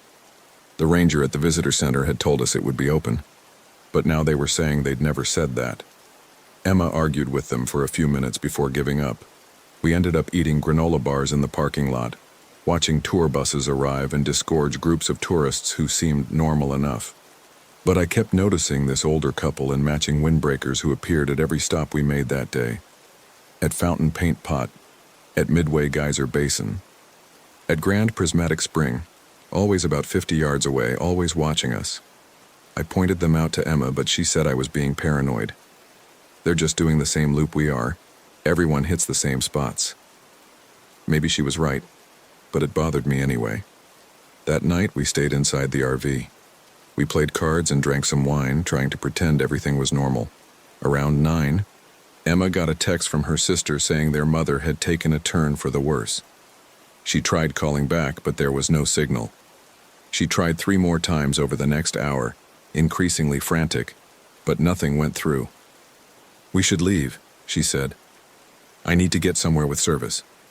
The ranger station is just down the road. We can drive there in the morning and use their phone. I want to leave now." "Emma, it's dark. The roads are full of bison and elk. We'll go first thing tomorrow, I promise." She wasn't happy about it, but she agreed. We went to bed early, both of us lying there in the dark, listening to the heater run. The whispers started at 11:14. I know the exact time because I was looking at my phone, refreshing it obsessively to see if we'd get a signal. This time they were louder, and they were right outside the RV, maybe only a few feet from the walls. That same strange language, those same sharp consonants and guttural sounds. But now I could hear something else underneath, a kind of wet clicking noise like someone trying to talk with a mouthful of water. Emma grabbed my arm. "Jacob, what the fuck is that?" "I don't know. Go look." "I'm not going out there." "Then look out the window." I went to the window on my side of the bed and pulled the shade aside. At first I couldn't see anything. Then, as my eyes adjusted, I noticed movement at the edge of the tree line. Shadows shifting among the pines, but they weren't moving like people. The motion was too fluid, too low to the ground. The whispers got louder. Now they seemed to be coming from multiple directions at once, from the woods, from under the RV, from above. That clicking noise intensified, and I heard what sounded like fingernails scraping against the aluminum siding. Emma was crying now, quietly, her face pressed against my shoulder. "Make it stop. Please make it stop." I didn't know what to do. I thought about starting the engine and driving out of there, but the idea of opening the door to get to the cab terrified me. Whatever was out there felt malevolent in a way I couldn't articulate. It felt wrong. The whispers continued for almost an hour. At one point I heard footsteps on the roof. Slow, deliberate steps that moved from the back of the RV to the front, then back again. Emma heard them too. We held each other and waited for whatever was going to happen next. Then, at 12:22, everything stopped. The whispers cut off mid-syllable. The scraping ceased. The footsteps ended. The only sound was our breathing and the distant rush of the river. We didn't sleep that night. We sat in bed with all the lights on, jumping at every small noise. When dawn finally came, pale and gray, we started packing immediately. That's when we realized our phones were dead. Both of them. The batteries had been at 80% the night before, but now they wouldn't turn on at all. Emma tried plugging hers into the RV's charger, but nothing happened. "This is fucked," she said, her voice shaking. "This is seriously fucked. We need to leave right now." I agreed. We threw our stuff into bags, not bothering to fold anything or pack it neatly. I went outside to disconnect the electrical hookup, and that's when I saw them. Footprints in the frost around the RV. Dozens of them, maybe hundreds. But they weren't human. The prints were too long, too narrow, and they only showed 3 toes. They circled the RV completely, overlapping each other in some places, forming intricate patterns in others. Emma came out and saw them too. She made a small choking sound and got back inside.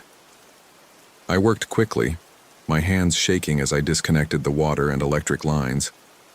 The whole time, I felt like I was being watched. The tree line was only 30 feet away, and the shadows under those pines seemed deeper than they should be. When I climbed into the driver's seat, Emma was already buckled in, her arms wrapped around herself. "Drive. Just drive." I started the engine and pulled out of the campsite. The RV felt sluggish, like it was fighting me, but I got it onto the campground road and headed for the exit. That's when we saw the other campers. There were maybe a dozen of them, standing alongside the road in a loose line. They weren't moving. They were just standing there, facing us, their faces blank.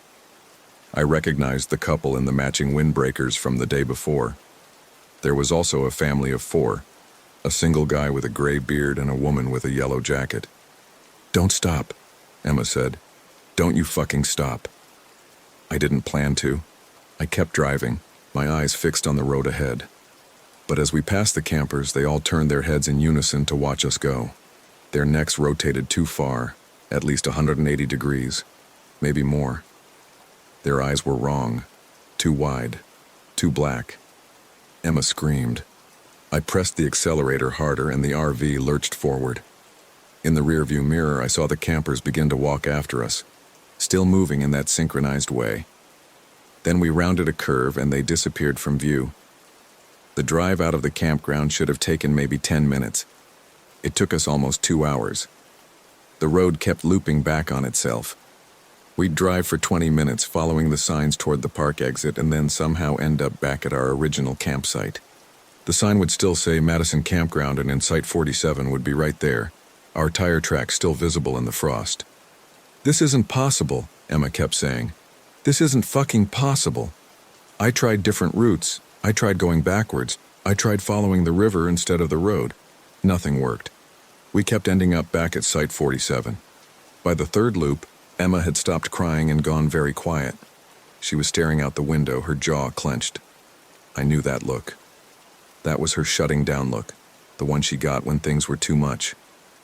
"Emma, talk to me. There's nothing to say. We're stuck." "We're not stuck. We just need to figure out."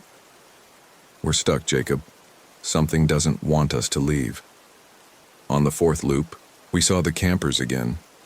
This time they were standing in the middle of the road, blocking our path. I slammed on the brakes about 50 feet away from them. They didn't move. They just stood there, shoulder to shoulder, those two wide eyes fixed on us.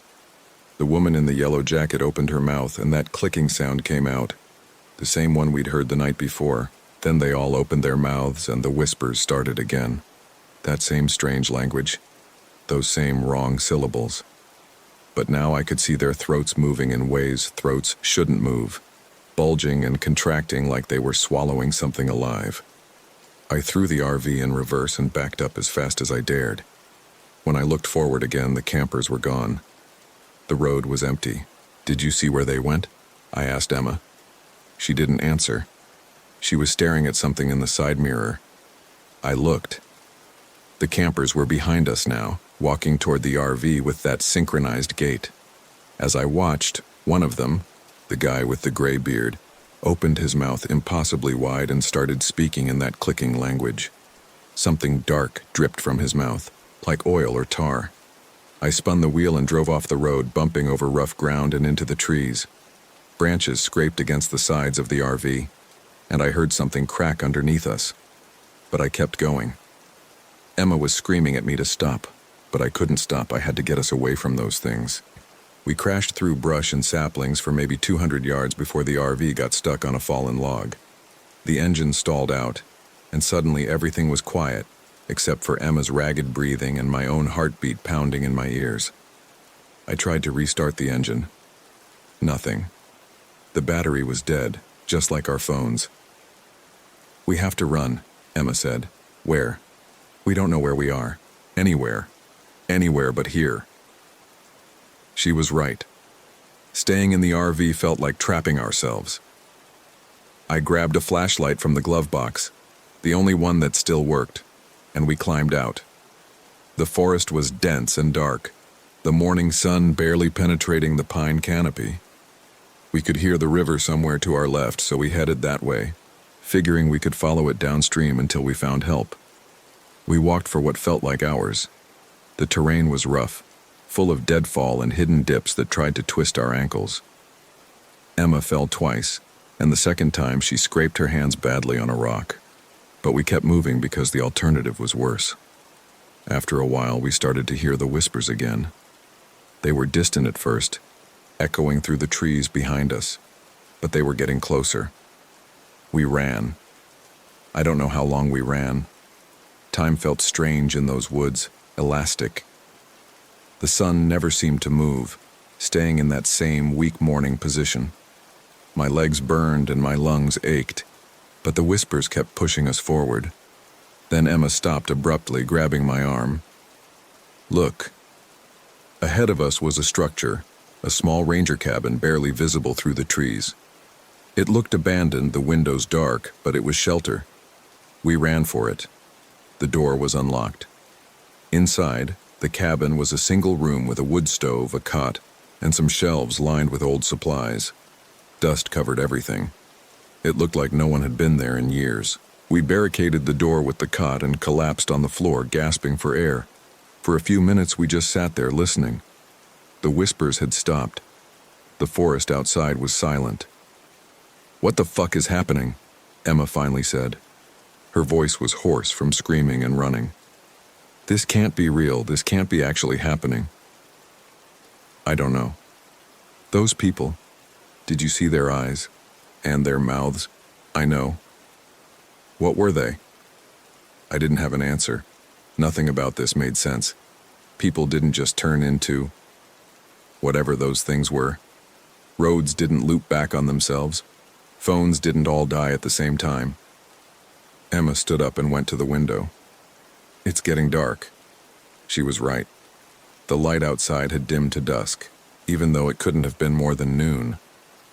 I checked my watch, but the hands had stopped moving at 11:47. Maybe we should stay here for the night, I said. Wait for morning, then try to find the main road. Emma nodded, but she looked scared. More scared than I'd ever seen her. We found some candles on one of the shelves and lit them. There was no food, but we discovered a few bottles of water that looked relatively clean. We drank them slowly, rationing them out. As full darkness fell, the whispers started again. They came from outside the cabin, surrounding it the same way they'd surrounded the RV. That same alien language, those same wet clicking sounds. But now there was something else too. A scratching noise like claws on wood.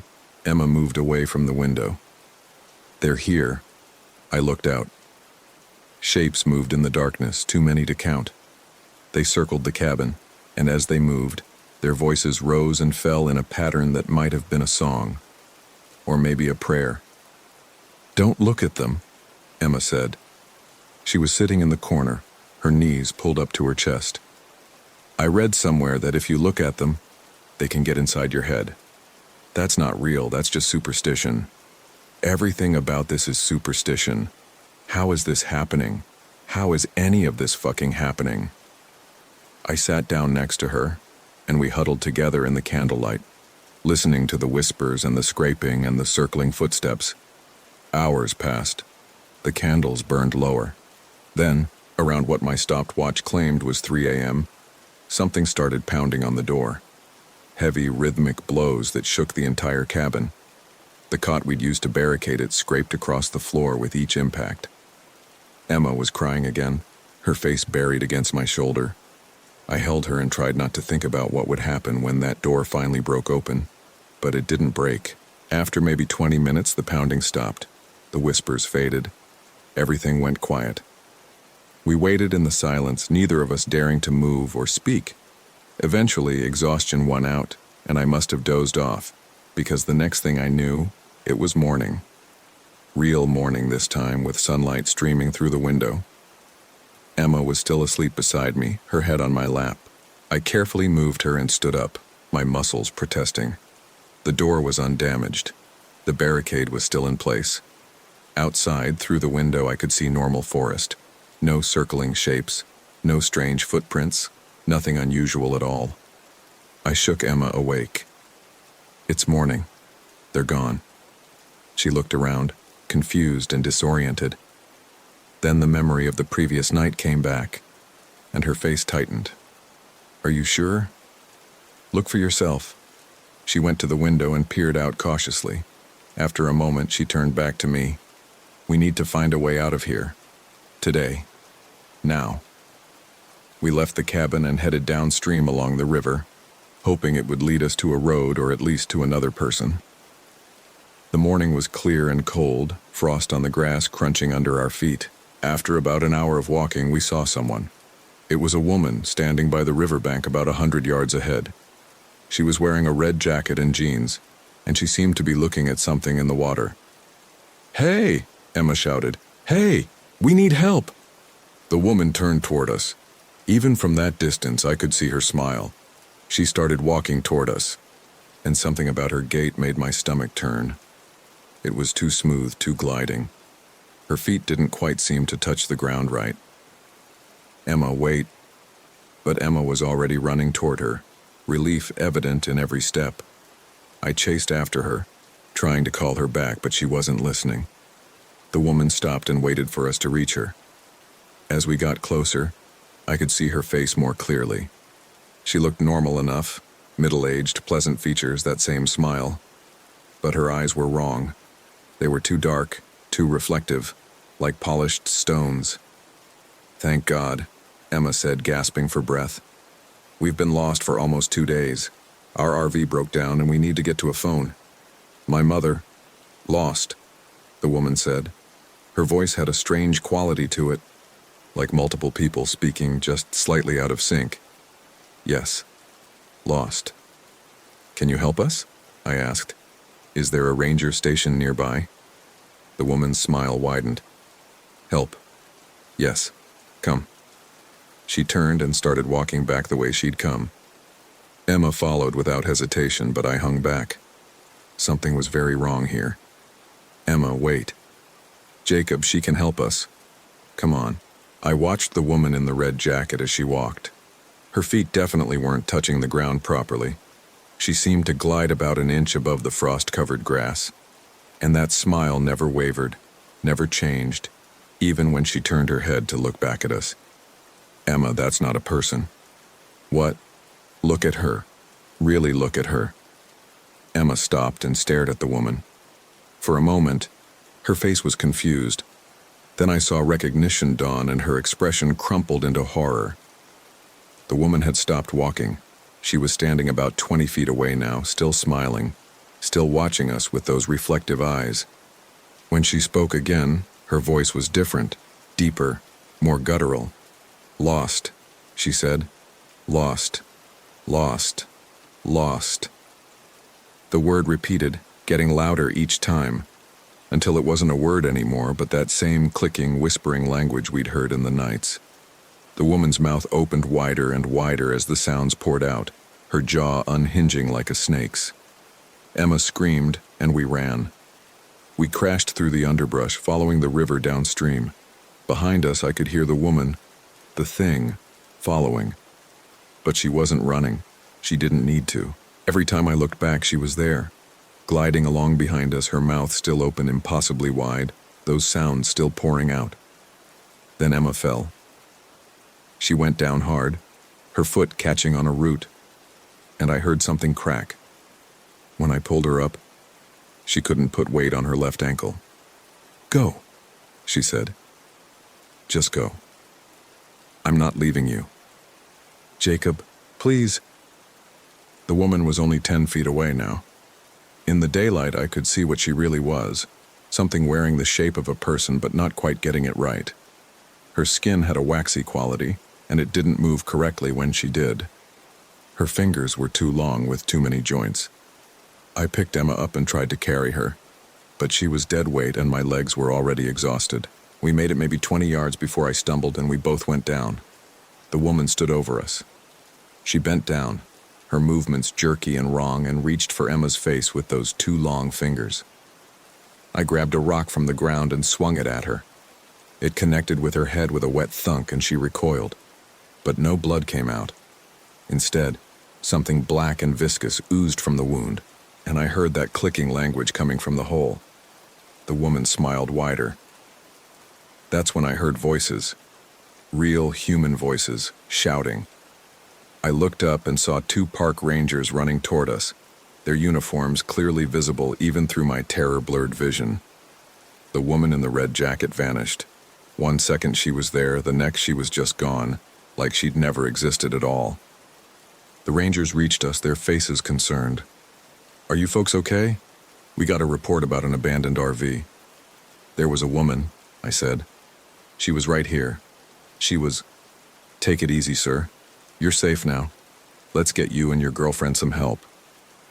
They radioed for assistance, and within 20 minutes, a park vehicle arrived to take us to the medical clinic.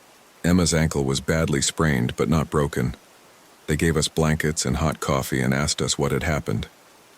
I tried to explain about the whispers, about the campers with the wrong eyes, about the woman in the red jacket. But as I talked, I could see the rangers exchanging glances. They thought I was delusional, suffering from exposure or stress. You've had a rough couple of days, one of them said. The mind can play tricks when you're lost and scared. We'll get you somewhere safe. They found our RV later that afternoon, exactly where we'd left it. There were no tracks leading to it, no signs that anyone had been near it. When they checked the battery, it started right up. Our phones, too. They both turned on immediately. The campground showed no evidence of the footprints we'd seen. No strange tracks, no disturbed ground. The rangers said we were the only people who'd stayed at Madison Campground that week. There were no other campers registered. You were probably the victims of carbon monoxide poisoning, a doctor told us at the clinic. The symptoms you're describing, the hallucinations, the time distortion, the feeling of being watched, all consistent with CO exposure. You're lucky you got out when you did. They wanted to keep us overnight for observation, but Emma insisted we leave immediately. I didn't argue. We rented a car and drove straight to Salt Lake City, not stopping except for gas. Emma slept most of the way, her injured ankle propped up on the dashboard. I couldn't sleep. Every time I closed my eyes, I saw those campers with their rotating heads and black eyes. I heard the whispers. When we got home, Emma's mother was fine. She'd never taken a turn for the worse. Emma's sister said she'd never sent that text. When we checked Emma's phone, the message wasn't there. Emma refused to talk about it. She said we needed to forget it ever happened, to move on with our lives. It was carbon monoxide, she said. The doctor explained it. We were poisoned. We hallucinated, that's all. But I didn't believe her, and I don't think she believed it either. We broke up 3 months later. Emma said it wasn't about Yellowstone, that we'd just grown apart. But I knew the truth. Every time she looked at me, she saw those things circling the cabin. She heard those whispers. I still hear them sometimes late at night when I'm trying to sleep. That strange language, those clicking sounds. And sometimes when I'm walking alone at dusk, I see figures at the edge of my vision. People who don't move quite right, whose eyes are too dark and too reflective. They're waiting, I think. Waiting for me to come back. Or maybe they're not waiting at all. Maybe they're already here, moving among us, wearing our faces and speaking our languages, but not quite getting it right. I still have nightmares about the woman in the red jacket, about how her mouth opened too wide and something black poured out, about her fingers too long and with too many joints reaching for Emma's face. The worst part is the not knowing. I don't know what they were. I don't know what they wanted. I don't know if they were real or if we really did hallucinate the whole thing. But I do know this. I'll never go camping again. And I'll never forget those whispers. That language that doesn't belong to any human tongue. Sometimes I search online for other stories like ours. I find a few. People who've heard strange sounds in national parks. Who've seen things they can't explain. Who've gotten lost in ways that don't make sense. Most of them say the same thing Emma and I were told. Carbon monoxide, exposure, stress-induced hallucinations. Maybe they're right. Maybe that's all it was. But then I remember those footprints in the frost. Those three-toed tracks circling the RV. I remember the woman disappearing in front of the rangers. I remember how our phones died and then worked again. How the road kept looping back on itself, how time moved wrong in those woods. And I remember Emma's face when she finally really looked at the woman in the red jacket. The horror in her eyes, the recognition that what we were seeing wasn't human and never had been. Last week I got a voicemail from a number I didn't recognize. When I played it, there was nothing but static at first. Then underneath the white noise I heard something. Whispers. That same clicking language, those same wrong syllables. I deleted the message immediately. I blocked the number. But I know it doesn't matter. They know where I am now. And sometimes late at night I stand at my window and look out at the street below. I watch the people walking past and I wonder how many of them are real. How many are actually people and how many are something else, wearing human skin and trying to blend in? How many are whispering in languages we were never meant to hear? I still have Emma's number in my phone, but I haven't called her. I don't know what I would say. That I miss her? That I'm sorry? That I wish we'd never gone to Yellowstone? Or maybe I'd tell her the truth, that I see them everywhere now. In crowds, in parking lots, standing at the end of my hallway when I wake up at 3 a.m., always watching, always smiling, always waiting for something. Yesterday I saw a woman in a red jacket at the grocery store. She was standing by the produce section, examining tomatoes. When I looked at her, she turned and smiled at me. Her eyes were too dark, too reflective. I left my cart and walked out. I don't know how much longer I can keep living like this, looking over my shoulder. jumping at shadows, hearing whispers in every random noise. Emma was right. We should have left that first night when we heard the whispers for the first time. We should have driven all night until we were far away from Yellowstone, far away from those woods, but we didn't. And now something has followed us home. I'm writing this down because I need someone to know. If something happens to me, if I disappear, or if I'm found dead with no explanation, I need someone to understand that it wasn't an accident. It wasn't suicide or a random act of violence. It was them, the things in the woods, the things that speak in clicking whispers and wear human faces like masks. They're real. Whatever the rangers said, whatever the doctors said, whatever rational explanation people want to give, it doesn't matter. They're real, and they're here. And I think they're hungry. Last night I woke up to whispers outside my apartment. That same language, those same sounds. I didn't get up to look. I pulled the covers over my head and tried not to listen, but I heard them anyway. And I heard something else too. Footsteps on my balcony. Slow, deliberate footsteps that moved back and forth, all night long. When morning came, I finally worked up the courage to look. There were marks on the glass of my sliding door, handprints, dozens of them overlapping each other. The fingers were too long and there were too many of them. I called the police. They came and looked and said it was probably kids playing a prank. They said the smudges were just dirt and condensation. But I know what I saw, and I know what's coming. Emma texted me today, the first time in 6 months. All it said was, "Do you hear them too?" I haven't responded. I don't know what to say, because the answer is yes. I hear them all the time now, in the walls, in the pipes, in the wind outside my window. And I think they're getting closer. I think they're getting ready to come inside.